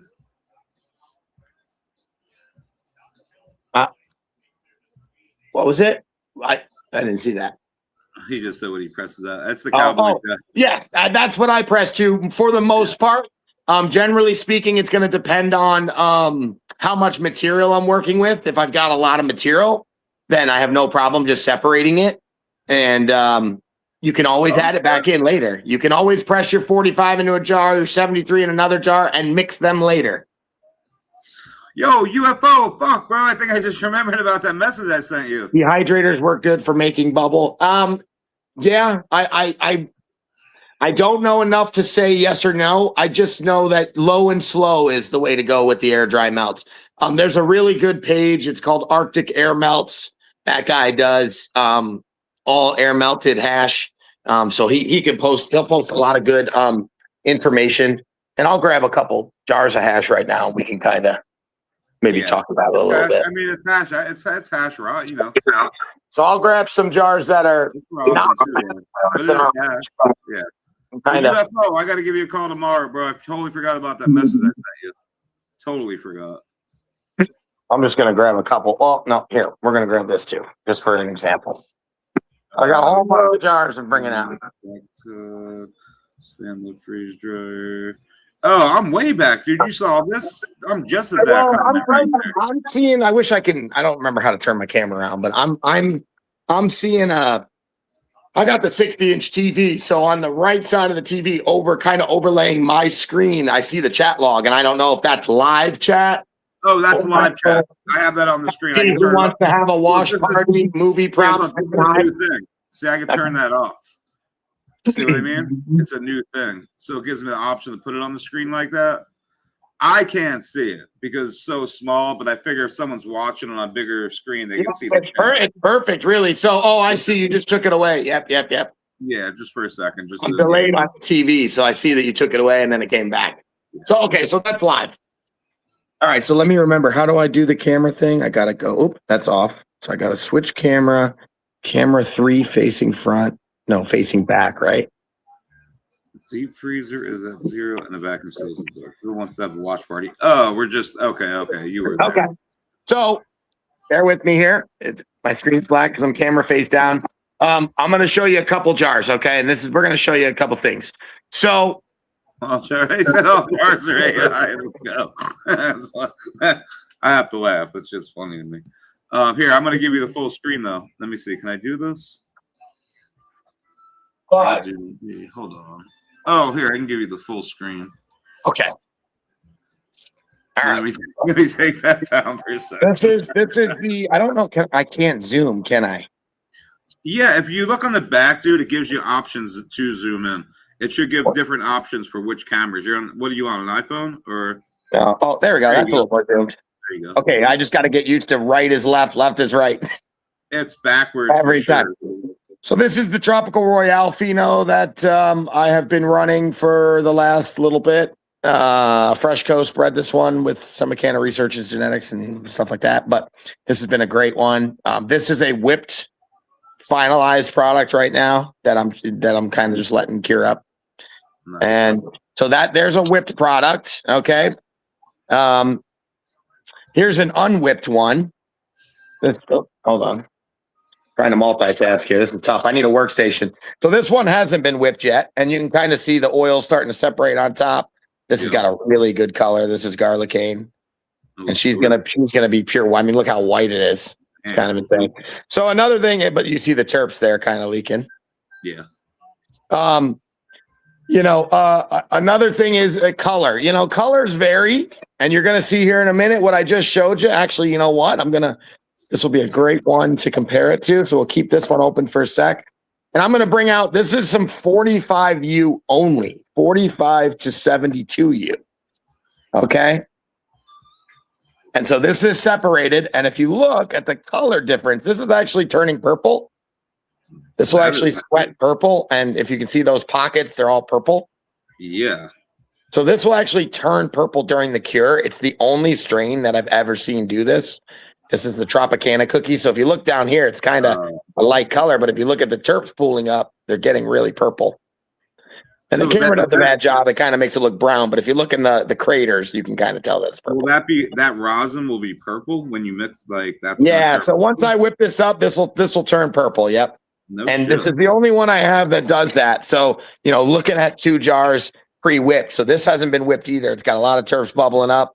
This hasn't been whipped and is kind of more traditionally kind of greasing a little. Right.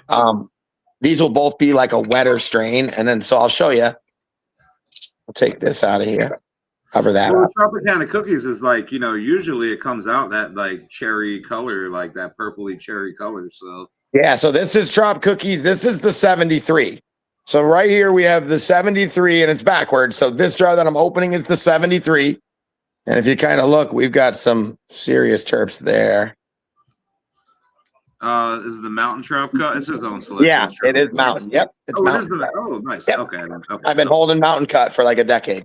Okay, nice. Okay. So that is the Budge, and this is the 73. So, and I haven't whipped these yet. So this one's, you can see a little more terps coming out, pooling out of the top. That's all greased up. They're moving around. I'm trying to keep it in front of the camera, but it's hard. And then here's the 45. So, I run tests and stuff like that and run it myself to see. They both smell identical. They look identical. They'll whip up to be the same. Here's a Juicy Fruit, which some of you have known. Now this run is really leaking terps. I've never actually had it do this. And I do think this is partially credit to the new system, the new washing machine, stuff like that, which we can show you guys in a minute. I can show you some of the new. Oh my gosh. They say whip those jars and blend that sauce. Yeah. So, right. And that's the thing, terps are dark. Terps are dark. You look at that. You look at those terps and you look at that color. That is very dark. Yeah. Compared to the color of the rosin. So it's not uncommon when you get very liquidy hash like this, that when you whip that up, it'll turn your shade. So you can see it's a good color, but look at that color difference as you get to the top. Damn. And you're going to have a little bit of oxidation. In this case, it's not oxidation yet because it's fresh still. Right. Over time, you will get a slight discolor to the top, and every time you re-whip it, you'll have some oxidation. Okay, so hey, does the Tropicana cookies that cut wash well?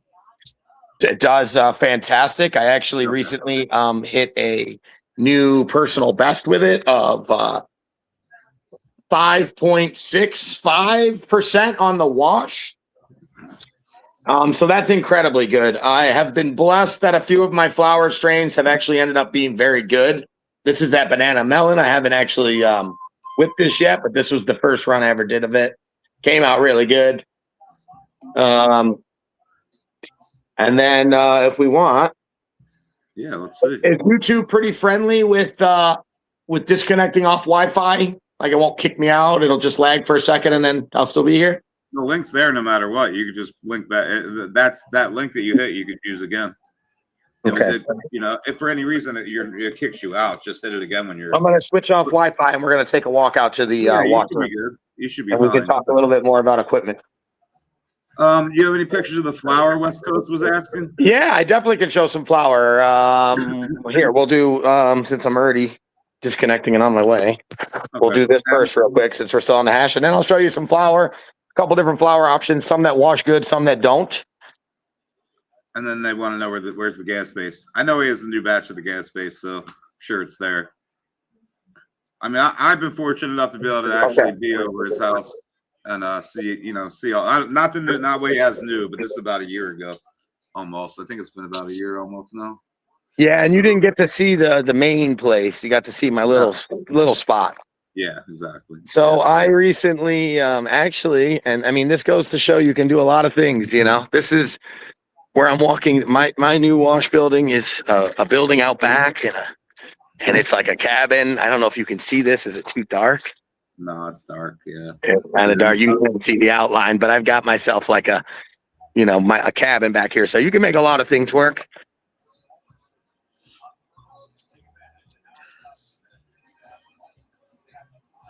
There we go. Don't mind my mess. This is a brand new room that I'm still kind of. Hold on a second. Let me get the snow off the bike. Not trying to track it all. This is a fairly new room, so there will be modifications and tweaks that I make as I start to work and find my rhythm, find out what's working, what's not, what I like, what I don't. So that's really what it comes down to. Do what you like, man, because this is hard, man. This is hard on your body. This is hard on your mental game, and you got to enjoy what you do. You can't make it a stressful thing. Okay. So this is my new washroom, which it's still a work in progress. I don't have a permanent ceiling yet figured out. So I've hung some plastic to because I have to keep it heated right now when I'm not washing or my lines will freeze. So this wasn't even there when I was there. Correct. This was not here. This is all new. Oh, wow. It's backwards. You're right. That's backwards as hell. Yeah, dude. I'm so confused. So this is the back left corner and this is the right corner. So, it's a little trippy for me to show you guys, but yeah, this is the new mini Osprey. This is from Low Temp as well with a Nestor cycle kit. So essentially what this can do, I'll give you guys a quick tour real quick though, but essentially we have water coming in.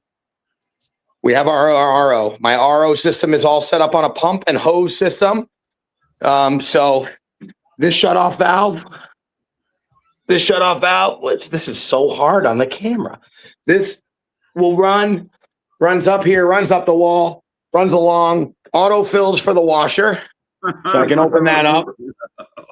I can fill the washer. It runs along the wall. I have not finished this yet, but essentially I'm going to put another hose connection here. So I've got a hose in the air.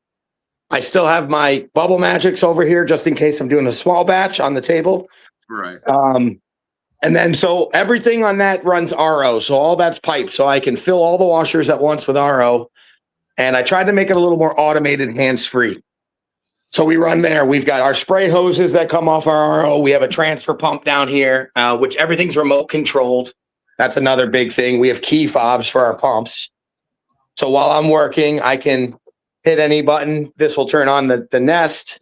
This can pump out of the building or recirculate back into the washer. So essentially that's what happens. So here's the interior. So this can run about 10,000 grams. 9 to 10,000 grams. Load your material up in here. That'll do your washing. The nest kit you dumps off here. And then you've got your bypass system. So the way this operates is I can close this. And now the pump will send it back to the washer, which that's actually the right side. And then I can close this off and open this. And it pumps my water right outside when I'm done. Right out of the building. So and it freezes because of Michigan. What's that? No, I'm just kidding. I don't know how my service is out here too, so let me know if things are blurry. Oh. No, you're perfect. You're perfect. I see Fresh Coast just came into the house too. Just saying, Yeah. Oh shit, let's go. Gotta have the wall art up there.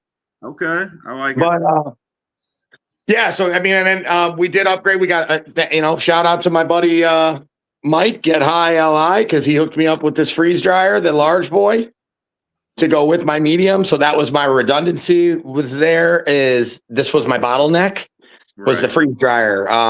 So now if I'm processing and I fill the freeze dryer, I have another one to load up for contracts or myself or whatever. Otherwise, yeah, I mean, basic sink, basic, small, efficient workspace. You don't need a ton of space. I wanted this to be tight. So this normally isn't here. My heater's keeping it kind of warm in here. It's probably about 50 in here right now. Okay. But normally we're washing at about 40 or so, give or take. I don't feel the need to freeze my butt off when I'm washing. But this has been a game changer. Before, if you guys know me, I was lifting buckets, I was climbing ladders, and I was dumping 40-pound buckets into the washers.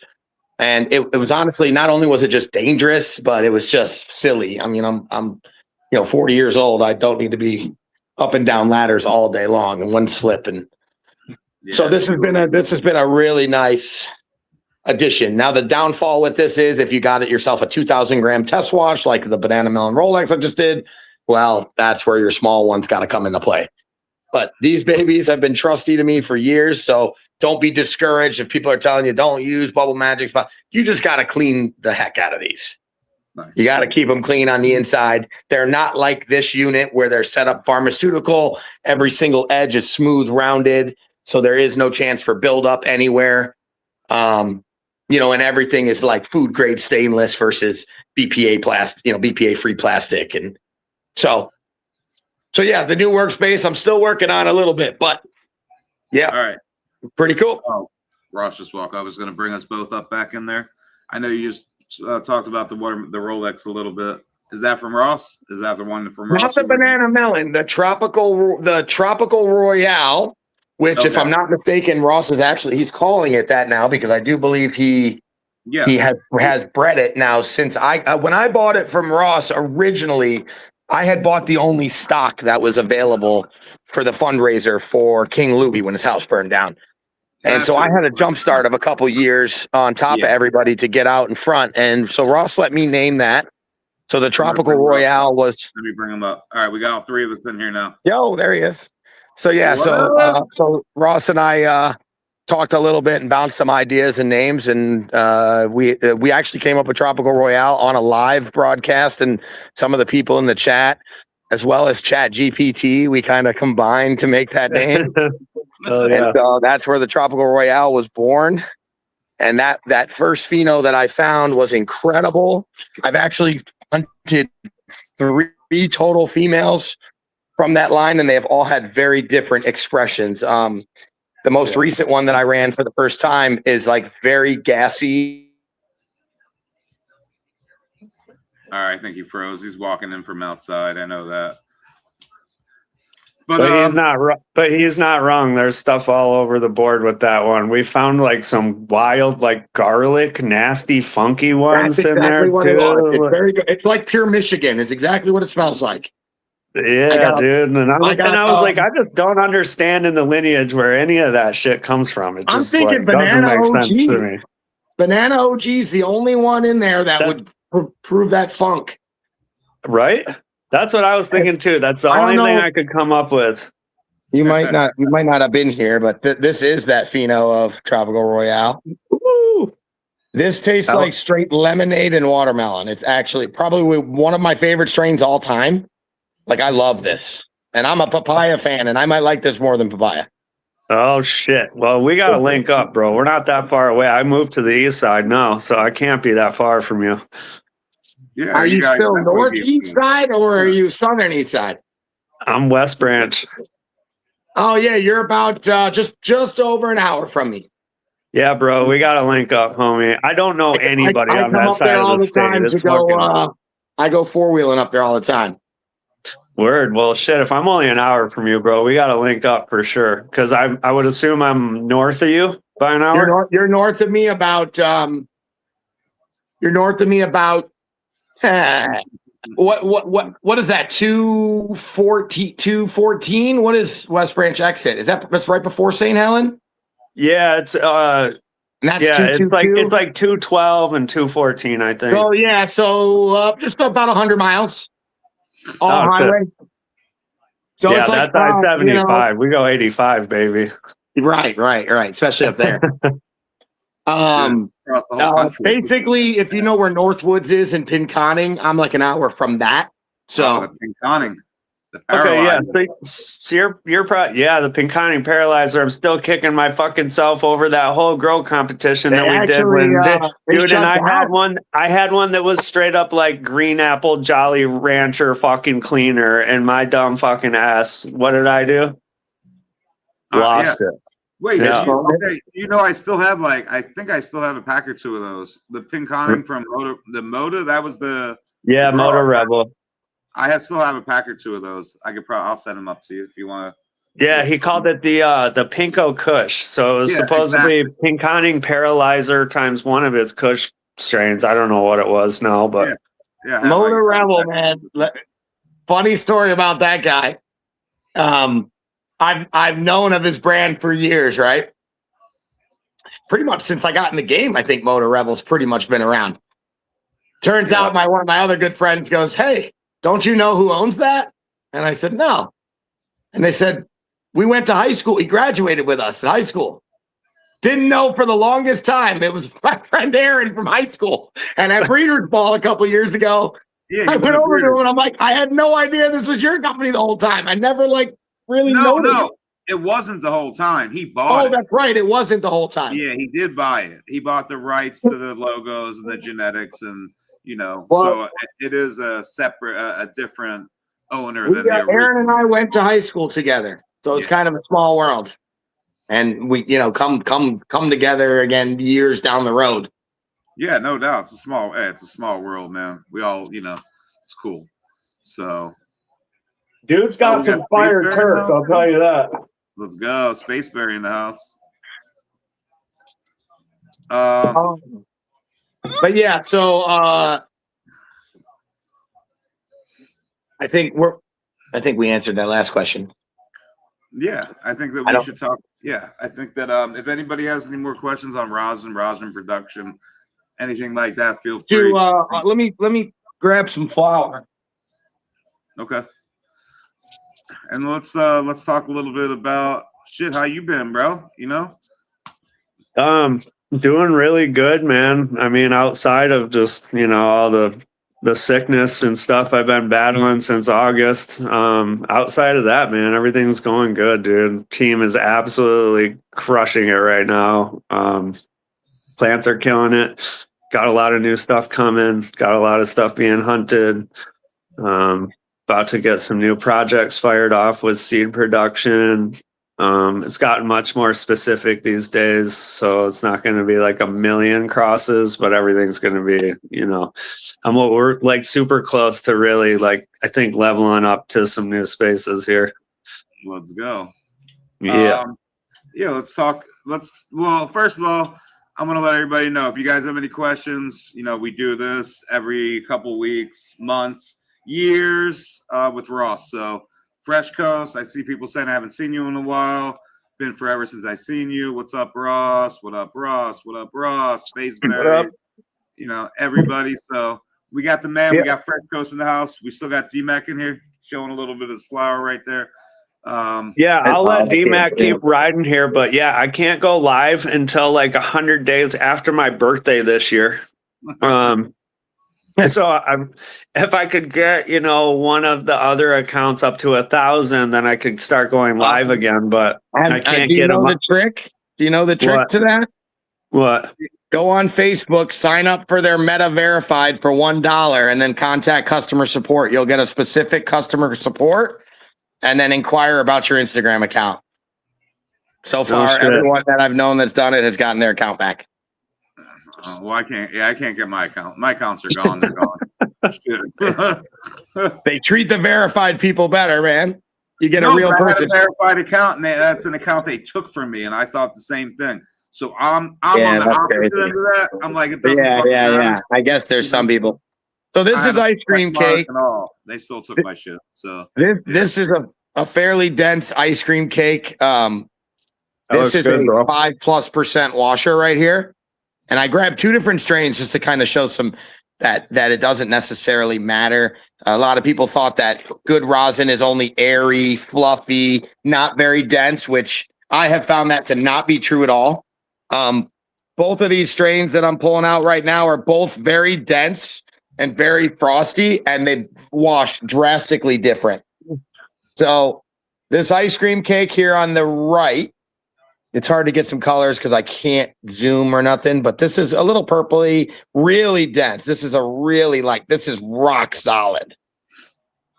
These are rock solid nugs, and this washes 5.5, I've had it hit 5.7. This is Jedi breath. Mm.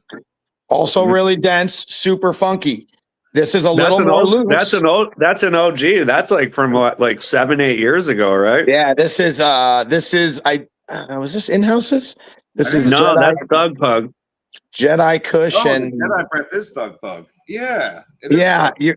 I think you're right. Yep. It might be actually because I can never remember who did it. Jedi Kush and Mendo breath, right? Yeah, No. definitely. Yep. Thug. Anything, most of the stuff with the Mendo breath. So this was actually a free 3-pack that we found a sweet pheno. So this one's a little more airy and like a little more traditional. What you would think would be, it's got these crazy bright orange hairs. You would think this would wash better by the generalized,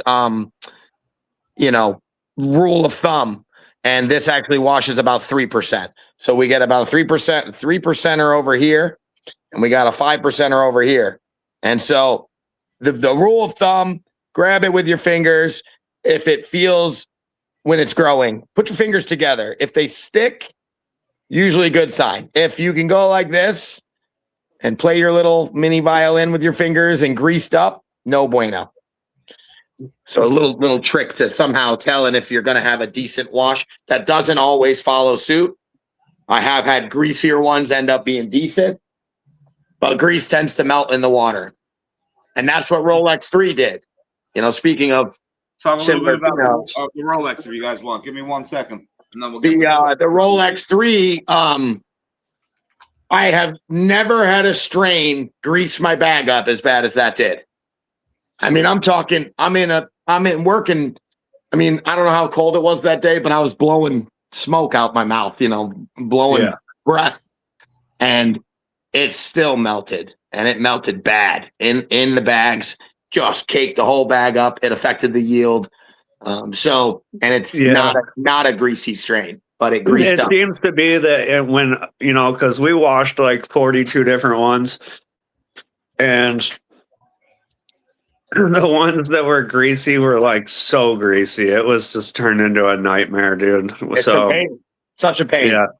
That's why the jar testing, in my opinion, is so important. Huge. Obviously, it's not set in stone, but it gives you a very, very good idea, because everybody has a different. I like to run 20 grams because, some people will run 10, some people run 14. I run 20. Yeah. Because if I run 20, I know that 1 gram of melt in the bottom of that jar is 5%. And I'm pretty well versed on being able to tell what 1 gram is, if that's plus or minus a gram. And that's the thing with the jar test that people sometimes, if you're new and getting into it, that you might not realize, that jar test is going to be everything. 25U, it's going to be the 180, right. Whatever. Yeah. So you might not collect some of that stuff when it's all said and done, and there might be a lot of it in there. Yeah, for sure. I mean, there can be stems in that mix. There can be a lot of stuff going on there.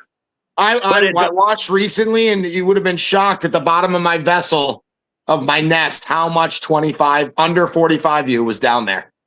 Yeah, all sitting on the bottom like sand. Yeah. Yeah, and I mean, every head is built different, man. Yeah. So yeah, I'm just starting to get into this washing thing a little bit. Electricians I got the lab almost like all wired up. All the machines are in there and shit. I have no clue what the fuck I just got myself into, but I'm really excited to check it out. Because one of my longtime goals has been to make a seed, hunt, select the seed or the plant, and then cultivate it, and then wash it, and then squish it, and jar it, and label it. Single source all the way. Yeah, dude, it's been a dream of mine for sure. That's what I've always done. That's always been a big part of me in all the years. Is everything's grown by me. I go to the shows. I represent my own product. If you're coming to the shows and you have questions, I'm right there. Any questions you have from the beginning to end process, the carts, the decarbing, I want that all here because, like you said, like someone has a question, someone wants to know, someone's concerned about a practice that you're doing. I got all the answers are right there. Dude, honestly, I think you bringing up the decarb is super important. Like, I'd go down that rabbit hole with you because I've been messing around with that. We only got a brand new oven specifically for this. And I've done like the longer times at the lower temps. I've tried to do like the hotter and get it done quicker. And I've noticed like every single strain is completely different. And so I fucked up the first time because I put like, 8 flavors in there, and it turned into an absolute mess, Plus, You can do that, but you gotta watch. You gotta watch each jar. Oh yeah, dude. And pull out the ones like I do that, and I'll pull them out and put them on top. So Yeah. And now I think I've got it down. I just like to do a certain amount at only 2 jars in there at once, same strain.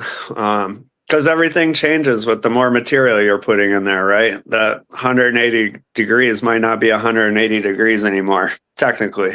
But yeah, no, I mean, the decarb rabbit hole's been cool. All the carts have been turning out super good, super smooth. I don't think we're losing too much. But once again, that's different for everyone, is what I'm finding. But I'm new to it. I'm new to that whole entire space. So there's some definitely strains can decarb in about 24 to 30 hours.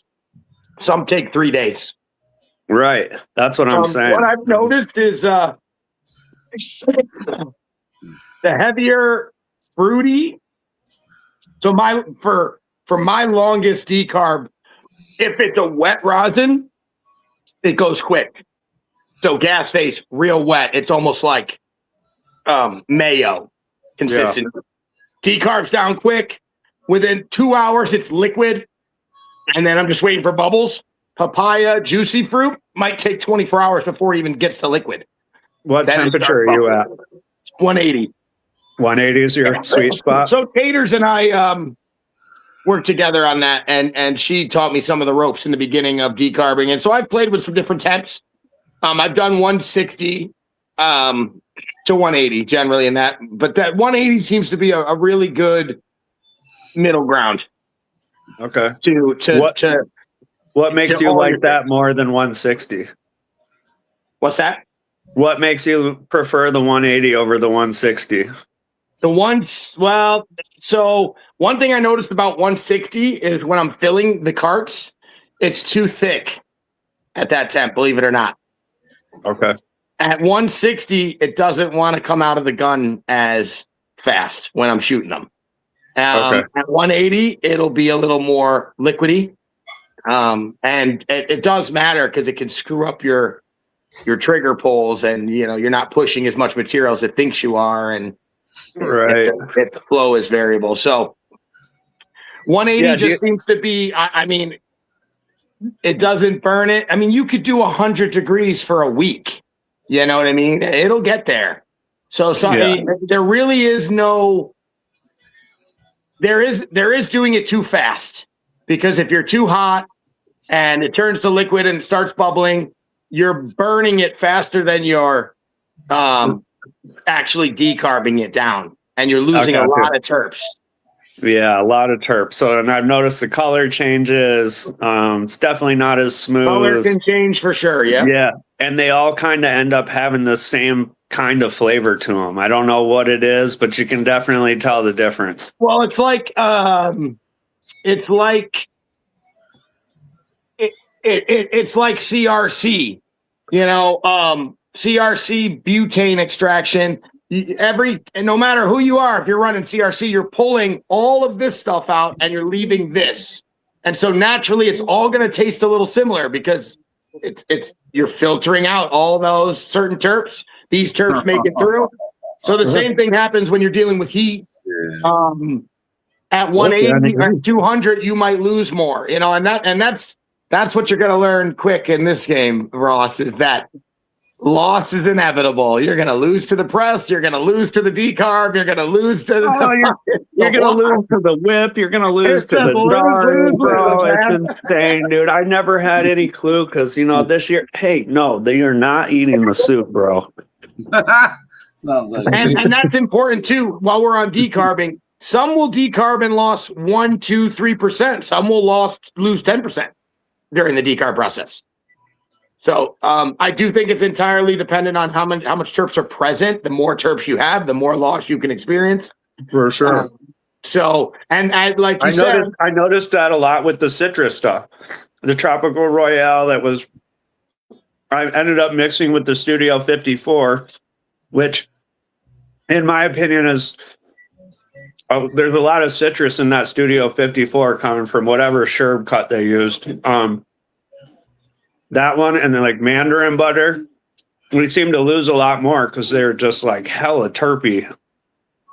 So we do need to like get together so you can see this Tropical Royale, because I am kind of curious where it stands in the phenos that you've looked into, because dude, it loses nothing. It's so incredibly good in the cart. It blew my mind. It's kind of like Juicy Fruit. Does Juicy it walk Fruit, okay? So this is kind of crazy, but in the beginning it was only washing 1.8. Oof. Yeah, tell me about it. But it was That's so good. I'm like, I'm still gonna keep it. We're selling flour. We're not I'm washing. still gonna keep it though, right? Because it's so good. I love it. The next wash, I got 3.5. Why? This last wash, 4.7. So what do you think that is? I mean, are you treating it different? Is it like an environment thing? Is it a food thing? So I think it's the watering thing. So people that know me well know last year I took over a semi-large caregiver spot. I've got 70 lights over there, but it's only 72 plants. And about back in August, I bought my partner out. He and I did not see eye to eye on how to grow my strains that I've been growing for a decade. And yeah, they never would. We were overwatering and there was tons of runoff. And the only thing I have changed in this garden is I have increased the drybacks drastically to where I have almost no runoff in cocoa, barely any runoff in cocoa. I've never done runoff in all my years. I think runoff's a waste of time personally, but I've done the results. Yeah. Root development needs dryback so it can keep developing roots and keep trying to find water. And I do come from a little bit of a gardening background, vegetables and stuff. So I applied those tactics of, you ever notice your garden always grew the best when you get a dry spell, you're watering with the hose once a day, cool. And then all of a sudden it downpours. And then you look the next day and they've exploded because they dried. Their roots kept growing, looking for water. And then it got water and boom, a surge of intake of nutrients and food. And so I dropped the watering down from approximately, he was having me wanting to water between 9 and 13 minutes worth of watering a day, which equated to about 25 to 35 gallons per room, per 36 plants, 3 times a day. Jesus. I mean, literally the second water would just run right off. And I'm like, what are we doing? Like, this is pointless. They're just soaked. So now I water at maximum 8 minutes total a day. Like right now it's at 7. And that's the only thing I've changed. So unless it's somehow just from seed started to kind of settle in, because I have seen that happen. Yeah. Do you think there's less water in the system when you're harvesting too? Do you think that has anything 100%. To do? The pots are drier, and naturally, I mean, some people, know of this, but trichomes are a defense mechanism, right? CSI Humboldt did a fantastic dry climate farming a few years ago where he barely ever watered his plants, and they were some of the frostiest, craziest plants I've ever seen. And he's growing in 90-degree heat and barely watering them. And because they developed trichomes as a defense, and where are we getting our hash from? No, the heads. And so, more stress, controlled stress, beneficial stress, so to speak. And I'm noticing that everything, not just that strain, every strain in those rooms now have started getting frostier and frostier. My peanut butter OG Kush Breath I was just talking about has never been frostier than it came out this last run. Awesome, man. So I do think drybacks are extremely important, even in the hash game. I think people overwater naturally. And I do think it matters. And I mean, 3% in difference in the wash is kind of insane. Yeah, I get into these conversations with the living soil guys. I'm like, man, you guys got to at least start doing some sort of drybacks in week 5. And they're like, well, then it kills off our microbial network. I'm like, well, some of it's going to die. But, I mean, what are we more concerned about here? You know what I mean? Like there has to be. Pump, and then 7 will draw back. 7 will start forcing them to use what they got. And, I've had people come on my page and they see a week 8, and I've had people say, oh, you're pushing your plants and you're burning your plants. It's like, no, that's dry. That is it consuming itself, doing exactly what I want it to do at that time, just enough. And for sure. Produce, I mean, I've seen it produce heavy. Leaf Doctor is a good friend of mine for many years now. Have you ever seen his flower? I mean, it's incredibly frosty. All of it. I haven't. No, I'm not really in that circle at all. Oh, man. I mean, just very frosty flower all the time. Some of the frostiest stuff I've ever seen. Looking like in-house is platinum. When that looking like some Fresh Coast fucking lunch money, right? Looking like lunch money. Fresh Coast is lunch money. Super fresh. I mean, but everything's like that. And he's real simple. Real light waterings, heavy on the sugars. Natural bee extracts, for his sugars or whatever. And I mean, there's something in it. There's something in drying them back heavy and more than you would feel comfortable doing. It's man. I mean, I got really mad at one of my old hippie friends. I left on vacation and I was like, yo, send me a picture of the plants. And they're just fucking right at that space where I'm very uncomfortable. I'm like, what are you doing, dude? He's like, trust me. And I swear to God, I was gone for 10 days. It was the most stressful 10 fucking days. I'll never forget it. Dude's got long dreads and just I'm just I'm so fucked right now, dude. And I came back and my plants had completely exploded, dude. He was taking them to that brink and then hitting them. And dude, I was like, holy shit. I've been doing this all wrong. I mean, I don't like to take them where he was taking them. That still makes me uncomfortable, even when I am home. But I did notice a big thing in that. And, I've been paying attention to, hey, harvest in a dry, cold room. There's a million opinions out there. And I think that's why I kind of really have been drawn to this hash thing, is just because, I mean, there's a million ways people are doing it. Everybody's for whatever reason, willing to bounce back ideas, SOPs, things of that nature. It's a giant fucking rabbit hole. Well, it's you think about on a hot summer day and you've been working all morning and you're sweating your ass off and I need a bottle of water, and you smash that bottle of water and you've had that feeling where you feel it kind of hit your body and you're like, oh, I feel better already.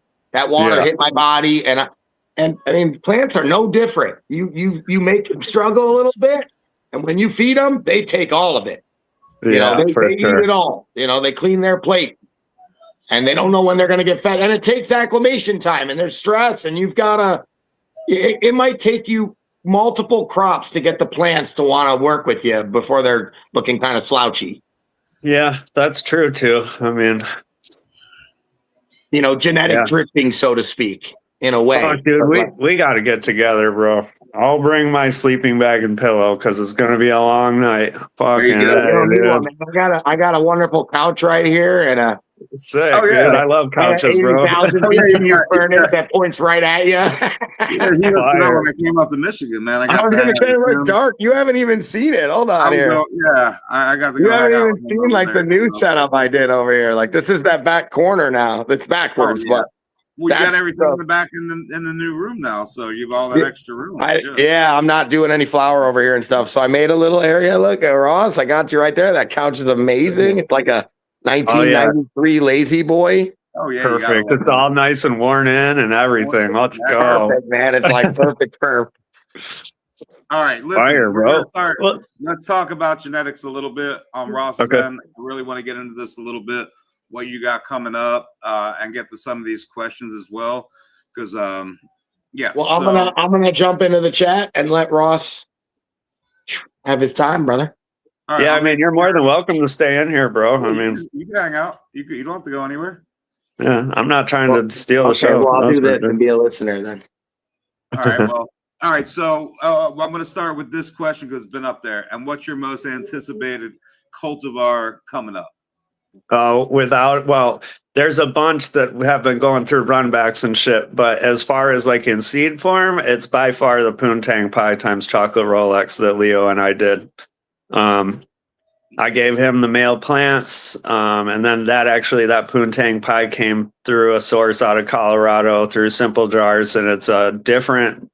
I think it's better than the circulated one, but I couldn't be more excited about that cross.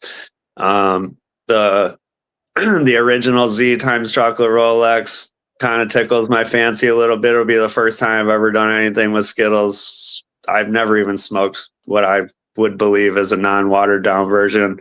But the Peach Daiquiri number 4 times Chocolate Rolex, the Poontang Pie times Chocolate Rolex. I'm pretty excited about the Grape Force 1 times Blue Ice. Right now, those are like my focus. So grows are almost done, and I'm going to start getting into that. Part of my team across the country is going to start getting going on it here this next week too. So I would say that's like the most exciting thing going on right now. Now, like Spaceberry and Jedi will continue to do what we've got going. We just kind of got to work through what we already made. I think it's crazy shit, like 122 FEMS crosses, and still growing. But I think this year we're going to do some real specific things with Peach Daiquiri, Femline, small batch exclusive stuff, maybe some bulk stuff. But yeah, right now, currently, I cannot wait to get this Poontang Pie Chocolate Rolex going. It's going to be the most wild banana Poontang chemical ridden washing dumping monster, dude. It's going to be absolutely insane. Oh yeah. Yeah, I'll put it to you this way. If I had a bigger name, once I find the right one, Toad Venom ain't going to be shit, bro. Whatever this toad stuff is, I don't know. Toad Venom, I know. That's good. Toad Venom, boo. What is this whole thing, anyways? That trips me out, man. But yeah, so really excited about that. You know, maybe Daddy Mac, like I can bring him some pollen. We could dust a branch on this plant that he's got brewing. I mean, we're really kind of at the place now where I feel like, the plants have gotten to this new place with being multifunctional plants. So when I say that, I'm talking, dual purpose, maybe quadruple purpose, because, we got to include commercial people into this. So, growth rates, high percentages, high wash rates, terps for days, there's a lot of boxes that have to get checked in order to be a multifunctional plant. But I've got a beautiful array of them right now. And I feel like the world's at our fingertips right now when it comes to terps and hash and flower strains. I'm excited about it all, to be honest with you. And now that we have all these different sectors across the country and across the globe, I'll get people going on all these specific things. So eventually there will be 1 million crosses, but they're just kind of getting all done, right now with specific shit. Peach Daiquiri is like an absolute monster. I got first place outdoor Michigan bred with it. I got second place Michigan bred rosin with it. Crystal Drift has won a ton of stuff with it. Blue Moon, of course. There's 2 different cuts going on right now. One that I have that I found, and one that Crystal Drift has. He's winning all sorts of first place trophies with the flower. It doesn't wash at all, which is fine. The flower's so fucking good, it doesn't matter, kind of sells itself, which if you're in Michigan, you know how hard that is right now for some of us. You got to have some real gangster flower, which I don't think really exists in the commercial world. Sorry if there's any of my Michigan friends in here that grow commercial weed, but it's all kind of trash. And that's not even it's not even really their fault. It's just that when the prices drop like this, you can't really, like, you don't have a whole lot of room to move around. You need the cheapest nutrients. You need the easiest way to do it, which is getting rid of employees, getting rid of the love part. And you're just trying to get by, you know? So it's not necessarily their fault. So I'm not talking shit. Yield. Just yield. Yeah. Yeah, for sure. And as How long can as we it get says 5 pounds 30%. of light of the cheapest flour we can get. Yeah. And, you know, I mean, the consumer is now so trained on this 30% plus shit. Like, as long as it does that for these guys and they're getting 3, 4, 5 pounds of light, it doesn't have to have terps, sadly enough. I hate to say that. Yeah, but they're $600 a pound, you know. I mean, so the price reflects it, like you said. It's $600 a pound.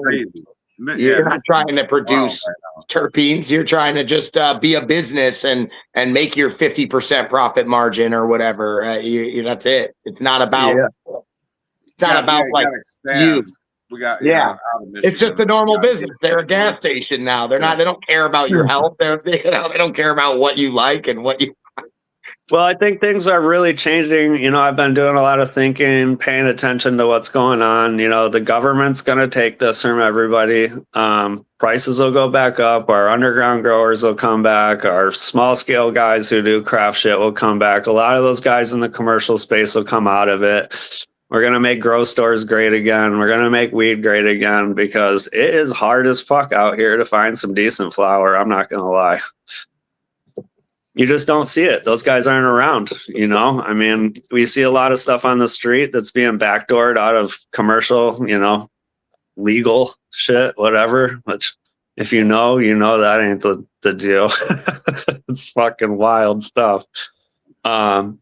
But yeah, and then I don't know, what else am I excited about? All the electric peanut butter cookie crosses that are in the grow off right now, I'm super excited about. I think Jeffy just said something about the butter breath, like all that stuff. The blueberry OG white truffle cheese crosses, the bonbon mints, space truffle, all that shit is like supreme. And I'm gonna be getting all those cuts, and I'll be able to run them for myself. And yeah, but all that stuff is super gangster, man. I mean, there's really not anything I'm not super excited about right now, if I'm honest. So the electric peanut butter cookie crosses, all this stuff is coming soon. I know Spaceberry has some stuff too. Yeah, and if anybody is ever interested in like bulk orders, I mean, we have like a lot of that stuff, a lot of Sunday apricot stuff, which that plant is amazing. She did super good outside. Threw the fuck down, super consistent across the board, amazing apricot, citrus terps, big yielder. So we hit that up against the electric peanut butter cookie. So those are really exciting. You know, honestly, electric peanut butter cookie number 2 is one of those plants, bro, that like you just don't mess with it. It just leave her the way she is. Like the crosses are great and stuff, but it's that particular plant that is just.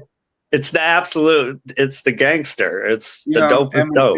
I don't know if that's the one they have or not, the cut they have, but what they sent me, I know they won some awards with their cut. Might be that. So good. So fun. Yeah, it's won a ton of awards. I mean, that whole story started with Shannon and I, the original creator of Light Sky Farms. So I had given him peanut butter breath, GG4, and the Ohio cut of Electric Lemon G, and then he had Burner's cut, the San Fran cut of Girl Scout cookies. Well, we grew it, we put it all together, we made a cart with all the separate plants. We called it Electric Peanut Butter Cookie. Won first place in 2017. At the end of the year, High Times put in the magazine, it was the best cart of the year. And I was like, well, fuck, I'm about to cook this bitch up. So I was like, I'm going to make this into an actual plant. And it must have just been meant to be, because the way that it worked out is it came out just like the cart. But, you know, I did the peanut butter breath times GG4, made Gorilla Butter. Then I hit that to the Electric Lemon G, made Electric Gorilla Butter, took a dad out of that, and then hit it to the Girl Scout cookie. And the Girl Scout cookie did not like getting pregnant or producing seed. I got 169 seeds out of that project. You know, out of that has come the number 13, the number 2, totally different beast. But the number 2, like, it was a bitch to grow. It still is a bitch to grow. Like, you got to put your time in with her. And she's not the prettiest thing in the world. But, dude, the terps and the smoke are just next level stuff, man. I mean, it makes your soul dance, dude. Like, I call it chameleon weed because if you want to just get fucked up and lay on the couch and pass out, you can do that. If you're out in a social setting, you can do that too. She's just a really special plant, man. So I think that your question, I think the egg roll is the Chem D biscotti, if I'm not mistaken. That's what the egg roll was. Yep, and that's a $25,000 cut out of Canorado's camp. So that's what, the electric. I clearly didn't pay that. I would never would, but I couldn't because I don't have 25K, especially to buy a cut. That's crazy, dog. Like over a year. I'm doing it wrong, boys. I need to hit the lottery or something. Fuck. Oh shit. All right, what else do we got? Let's see. All right, so we talked about the chocolate Rolex a little bit too. Maybe we bring that back or, get that available again. I know we talked about that a little bit. Yeah, so we'll be doing some drops here soon, man. I appreciate everybody's patience. It's been a really tough 3 years and health stuff since August 20th. I haven't really made this known, but if you're in here, I'll talk to you about it. So I got Candida auris in my ear, and it's like I was the first person in 3 years that has gotten it in Michigan. Basically, I had a black fungus like growing in my head, and I almost died from it. I had lost my hearing in this side for 78 days. Fucking miserable. I mean, it got so bad. I called my mom and brother one night to say bye because I didn't think I was going to make it through the night. You sent me a message too, that I think right around that night too. Yeah. So shit got really fucking wild. So I just appreciate everybody's patience because I've been working through that, and the team's really like had my back through this whole thing, and I'm like kind of in a space now where I'm feeling a little better and shit. So we're gonna get some new packaging. I'm still working on that part, but as soon as I get the packaging, we're going to be dropping the Clockwork Orange, which is absolutely insane. One of the hunted cuts that I have of that right now is also a needle mover. And it's like a new kind of fruit, new kind of terps. And Daddy Mac could speak a little bit on this.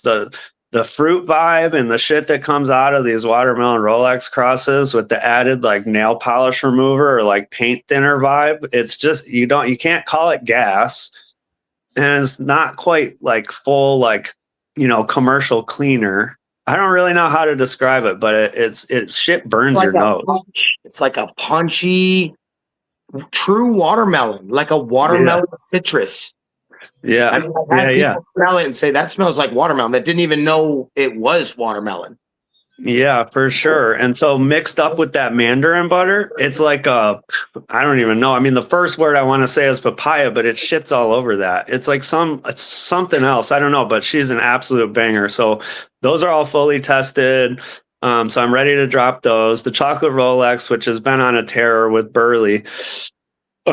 He just won Cowboy Cup in Oklahoma with it. That's also super chemical bananas, like, and it's just some new kind of wild shit. Those are all winners. The frosted melons is absolutely insane. That's the like not really circulated cut of Frost Donkey that was from way back in the day, from like the Grow Father and Smokey the Bear and shit like that. We hit that to the Rolex, and those are all turning out phenomenal, like super funky, fruity, big yielders, 5.5 to rosin. So those will be coming. The Jolly Raunters are a terror. Wojo's got a couple winners that I think are now in full production. So you guys be able to go into wherever they distribute that product to and check it out. Those are super special. And then I'm sold out of Peach Daiquiri. So that's where like Spaceberry and Jedi will do some fem work with those until I find the right dad, which should be soon. And then we'll kind of carry that line on. But those are all sold out. But yeah, that's kind of what's coming up right now. Oh, and then the Blue Ice. which was named after a hash maker out of Barcelona. And those are absolutely wild. I don't think any of that stuff's going to wash. Everything I've grown so far is just the most greasy, wet shit. It just leaves your hands wet. But the terp profile is out of this world. It's loud as blueberry watermelon chemicals.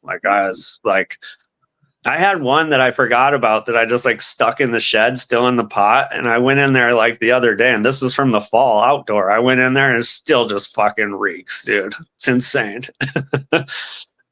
So that's kind of the next drop of seeds that'll happen, just like Fresh Coast stuff. Now there's going to be a whole bunch of stuff coming out of the Spaceberry Fresh Coast Jedi camp also. And then we've got to test all the stuff that I did with Leo. So that'll be a while. But yeah, lots of cool shit coming up, man. I'm really excited. I wanted to ask you, but I feel like you kind of maybe answered, but are you leaning towards breeding more for rosin nowadays versus flower, or just kind of going with it and whatever it does, it does? Yeah, I mean, I think internally my intuition leads me to, hey, let's try and get these to be washers and flower strains, right? Yeah, people love flower. Hey, there's still some people that love flower too. So yeah, I mean, if people want to take the tops and sell their A's and get top dollar for it, let the rest of the plant grow for a week, take it for hash, however people want to do that. But I would like to be, give people the opportunity, or at least the chance, to get both. Yeah, I agree.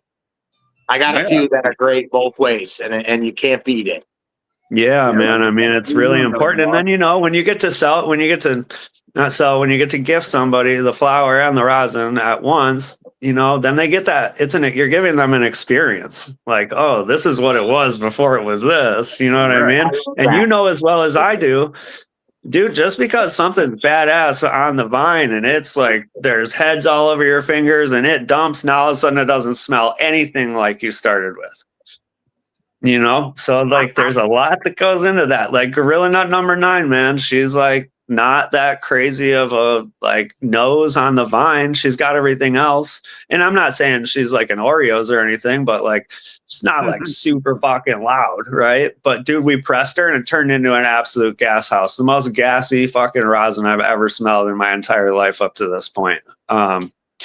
So you just never kind of know, you know what I mean? So to give somebody that experience, like, oh, here's this flower. It's not super loud, but then check out this jar. And then they get both. You know what I mean? Like, that's cool for people. Should have you breed with my gas face cut. What? The gas face is really good. We should have him mess around with my gas face cut. Let's do it, bro. And if you talk to Leo, when Leo came out for the hash competition, I gave him a dab, and I think he had a Puffco on him or something. And he smelt it, and he was like, "Bro, this would have won guaranteed. This is like most OG shit I've ever smelled." Hell yeah, bro. Yeah, let's do that. You could maybe do some real serious shit with it. And she's 6% washer. Fire flower, 6% washer. Yeah, what are we doing? Let's give her some sisters, buddy. No problem. I give you them. You do all the work. That's fine. I would love to see you take these two for me and just make these two together, which is the Tropical Royale with the juicy fruit. I can do it. Because what the juicy fruit lacks in is that citrus, lemonade, watermelon, and that Tropical Royale that you did is got some serious lemonade, and I think together. Yeah, and you know what? I feel super confident now, like doing this fem stuff. I think I was using products that were not the greatest to begin, and now I've got Spaceberry, and that shit's clean. And our fucking herm rate's been like across like 4,000 seeds has been like 0.98%. The shit's fucking solid, dude. So, obviously, like I saw some stuff from Gene Traders, or he was like, man, there's no pollen coming out. Well, that's one of the things that happens when you start reversing females, dude. It doesn't always work. Not that we don't get the reversal, but some of that pollen doesn't want to come out. It'll stay super wet inside the sacs and you got to manually fuck with it. Like, you know, so we've reversed a lot of plants and ate a lot of shit to find out that that ain't it, you know. Some of the pollen comes out sterile. That doesn't even work, you know. So hey, does the blend come out like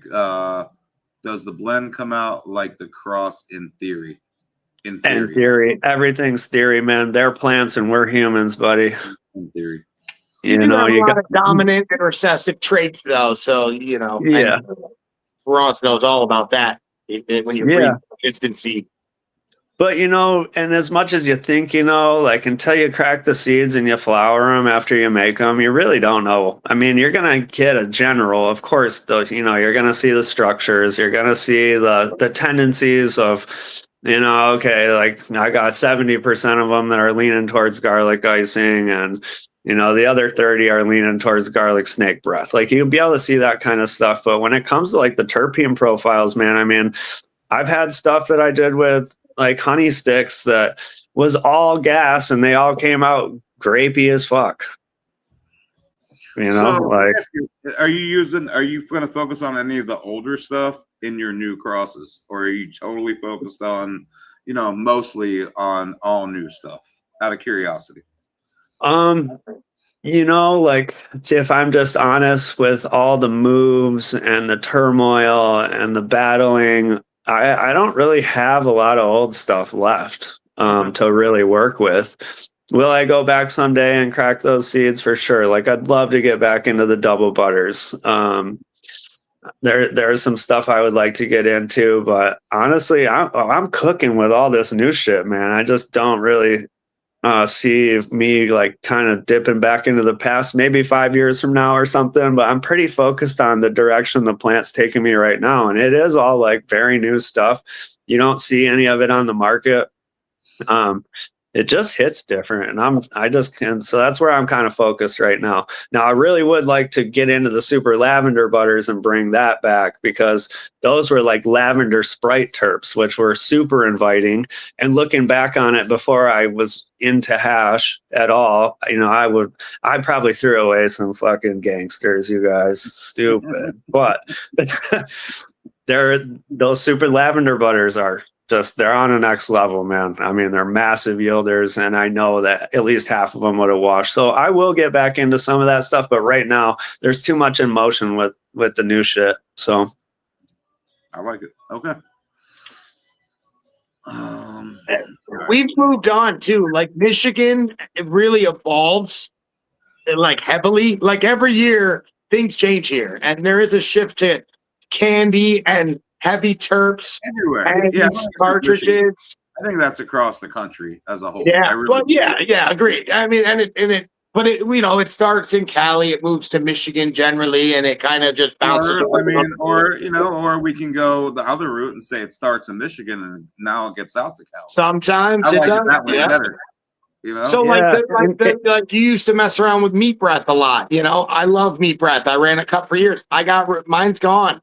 I mean, because people weren't really into the old funky and they like savory. The I know the savory one's a hard one to move right now. But yeah, I mean, dude, like think about it. Like Michigan is like that. We had Third Coast, you know, Chuck, and then we have Doug Pug, and that was all Mendo breath crosses up the ass for a long time. And that shit was like on fire in Michigan. That was like pretty much like that took up a big market space here. It definitely did.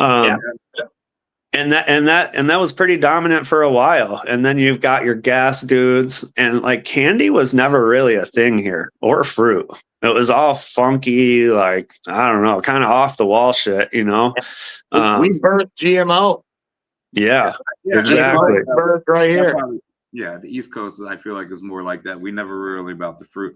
But with the rosin, I think it's more the flavors with the rosin fruit is sort of, you know, there where, like you said, meat breath, things like that I like to smoke in flour because I just like the taste of it. Isn't so much what it is now. And I think it's a lot because there's, you know, the rosin makers are growing for specific things. Well, and I think what's happened here in Michigan is, you know, we've gone in such a decline and pricing and all these other things that, if you don't have a full menu, like if you don't got 5 fire fruits and 5 fire candies and 5 fire savory and 5 fire gas and everything in between, dude, you're never going to make it here, because quite frankly, not a lot of stuff stays here anymore. Right. Yeah. And that's Michigan's a wild place, man. You know, there's some really talented, dedicated plant people here. You know, you just don't necessarily see them online or whatever. Some of them you do, like Daddy Mac right here, you know, but dude, there's some really good fucking growers here and some really good creators here. And some of the strains will never be mainstream. It's just like straight up underground Michigan stuff. Small batch, and then you got to know the guy, or at least be one person away from him to even know what it is. Fresh Frost Donkey, still have it? I don't have it. I had it long enough to make seeds with it. That's about it. The Frost Donkey was a good one from Smokey. Yeah, Mike's a good friend of mine, and he ran that Frost Donkey forever, and it was a popular one. Yeah, it really was, man. It was a nice spin on the GMO. It wasn't so funky. It had a little more sharpness to it. Was it peanut butter bread that was crossed with? Yeah. Yeah, that's a great washer too. That thing fucking dumps. And when you brought up all, you know, before getting into hash, you know, growing for flower, and I think about some of the strains that I had a few years back before I got into hash making, and it just kills me that I don't have that to run now. You know what you do when those dirty thoughts start coming into your brain, dude? You just go make yourself busy and stop thinking about it. Pop and feed, like we do, chase the dream. Shit. All right, listen, we got about a couple minutes left, guys. If you guys want to ask any questions at all, now is your time.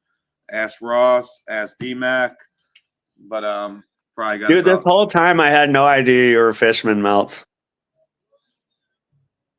Some people still don't know that. He's like, you got to know Fishman Meltz. I'm like, I honestly don't know who the fuck you're talking about, Dark. And then he's like, Daddy Mac. I'm like, oh, jeez. Oh. Yeah, he knew Daddy Mac. That's what he's like, Daddy Mac. I'm like, yeah. I've known Ross now for a while, you know, and then going back to with Eddie. We were Breeders' Ball, you know, and we were Breeders' Ball. Well, even with Eddie before that. Didn't I center the collab between you two? Okay. Yeah, bro, we're talking like 10, 12 years, homie.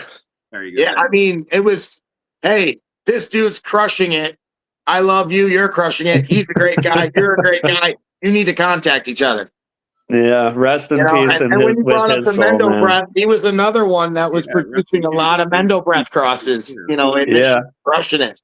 Dude, I'll tell you what, I wish there's another one I fucking lost is this deep fried ice cream I hunted from him. Oh my God. Stupid. I may or may not have a couple packs still around in my personal vault. Actually, I may not, because I have deep fried ice cream. You do? You got a deep fried ice cream? I think I have a bunch of them that were actually. Dude, those are insane, dude. They yield, they wash, they're potent. Before he passed, he actually had to come to me and get my last 2 packs out of my vault, which then made the new crossed line, you know, just before he passed away. That most recent deep fried ice cream crosses, those all came from the packs I gave him, and he found a really nice female. Dude, those are so that's rare. He still got it. That pack is valuable. I mean, that's a real. I actually have the collab that you guys. D-Mac sent me a pack of the collab that you guys did. What was that? That was the Gorilla Butter something, right? Yeah, there was. It was probably that one thing. What did they call it? Like white truffle or some shit? No, it was called something butter. Didn't you guys? No, I think it was the Gorilla Butter. It was something butter. It was called. It was something butter. Yeah, it was the white truffle. Jungle butter. What? Jungle butter. Was it jungle butter with the jungle cake? Yeah, there was just some seeds. I don't think they were ever released from what I understood. No, yeah, right. So you guys, and I don't know all the deets. So you know, correct me. But you and Eddie got together and did some swaps and some genetics. He made some stuff that he hadn't gotten packaging yet for. And Yeah. And they went out with some testers, and when he passed, they found the family found the jar and put it in some packaging and wrote the name on it that he had named it, but it never got released. And when we did the fundraising, there was a few of those packs that randomly went out. You know, I wanted a pack of that. So I wonder if anybody ended up growing that stuff, man. I haven't seen anything. Pictures all the time, and so I haven't seen that one pop up because it was a very limited pack. I don't have any of those, I don't believe. So, like, Dark's got a pack. I don't even think I have any. I don't have any. White truffle or some shit. I have a pack. Yeah, if you want to hunt through, I got. No, I got enough stuff going on right now. I gotta chill out. I gotta chill out on the seed popping situation. But yeah, that was your gorilla butter and the jungle cake that he had, as I believe what made that up. Yeah, exactly. Oh, there you go. Carl ran the jungle butter. Actually, he's in here. He's from Michigan. Oh yeah, Carl got a bunch of seeds, so that's awesome. Hopefully it worked out. Did you find anything good, dude? Yeah, right. Well, what up, in-house? Shout out to in-house. What up? What up? What up, Brandon? Holy shit, Brandon's in here. Damn, man. I didn't even know that guy was still alive. Doesn't answer my texts or nothing, dude. I was like, all right, well, he must have died, gone to heaven. Oh, shit. He sent me a message with the Eagles the other day. It was having me laugh. Yo, you were right, in-house anyway. Shit. Whatever. Is what it is, bro. Go Seattle. I'm going to give it to you this year. I'll root for your team. Shit. I agree. Don't worry, their quarterback's about to do his choke artist stuff in this next game. He's going to throw 18 and a half interceptions, fumble 5 fucking times. It's over. He's cooked. You already know. Man. Seahawks, Patriots. That's the Super Bowl. Let's go. All right, cool. So we got new stuff coming from Fresh Coast soon. Waiting on some packaging and all that. We'll keep you guys updated when that's going to come. I'll make sure Ross comes on again at that point in time. We have some Spaceberry stuff on the site right now, just so you guys know. And I'll try to get some more of the Spaceberry stuff on there, you know, the FEMs for you guys as well. Yeah, good on that, because some of those are super limited. So when they're gone, they're gone. So don't sleep on those. And everything else, you know, we'll keep you guys updated. I just wanted to bring, you know, Ross on and let you guys ask some questions, let you guys know there is stuff in the works. And that's pretty much it, man. Yeah, this has been great, dude. I'm glad that we got to catch up, bro. You seem like you're doing really good. I'm super proud of you for hanging in there. This shit's not easy like it was for us back in the day. So good work over there, dude. And you know, you're feeling better. Yeah, we're getting there, man. Every day I just try to take one day at a time, my man. That's all I can do. So I said in the very beginning when we first met, I said Team Fresh Coast, Bo. Now you my little brother, so you know what I'm saying? I know. Always. I love you, bro. But I love you guys too, man. I appreciate both of you so much, and I appreciate everybody that came in here, took the time to hang out, kick it for a little bit. You know, you guys are the ones that we can't do what we do without you, so we appreciate you. And you know, we can't thank all of you individually all the time because there's not enough time in the day. But this is a good way to do it publicly. So thank you guys for all the support, the love, and we wouldn't be here without you. So really do appreciate you. Yep. I say it every time I end it, man. He took the words out of my mouth. You know, we couldn't do what we do without you guys. So we appreciate you guys more than you guys know. We got 135 people in here tonight too. So, you know, decent amount of people, man. We got 95 people on YouTube. We got 50 people on X. We got people on Twitter. We got a lot. We got 135, almost 140 people in here tonight. So, damn, I should have done my hair. Oh, that's right. I don't have any. I'm losing it all. Well, I saw a couple people earlier asked about something about I got to tune into you more often to maybe catch some tips. And so Fishman Meltz is not my account that I generally go live from, but you can find me live on IG most times for Daddy Mac Gardens and or Hanging with Dark, or any of these guys. This is this is a good squad right here. Two good. Yeah, maybe It's my brother. Maybe hey man, maybe one day I could bring some material over and we could set up a little live thing and we could watch some shit together or something. Listen, come on over and we're gonna get you. Make that shit happen. We're just gonna get you really stoned if you come over here. You're gonna need the couch because you're not gonna be able to get out of it. Perfect. Oh yeah, I got. We can always do some stuff, and I have when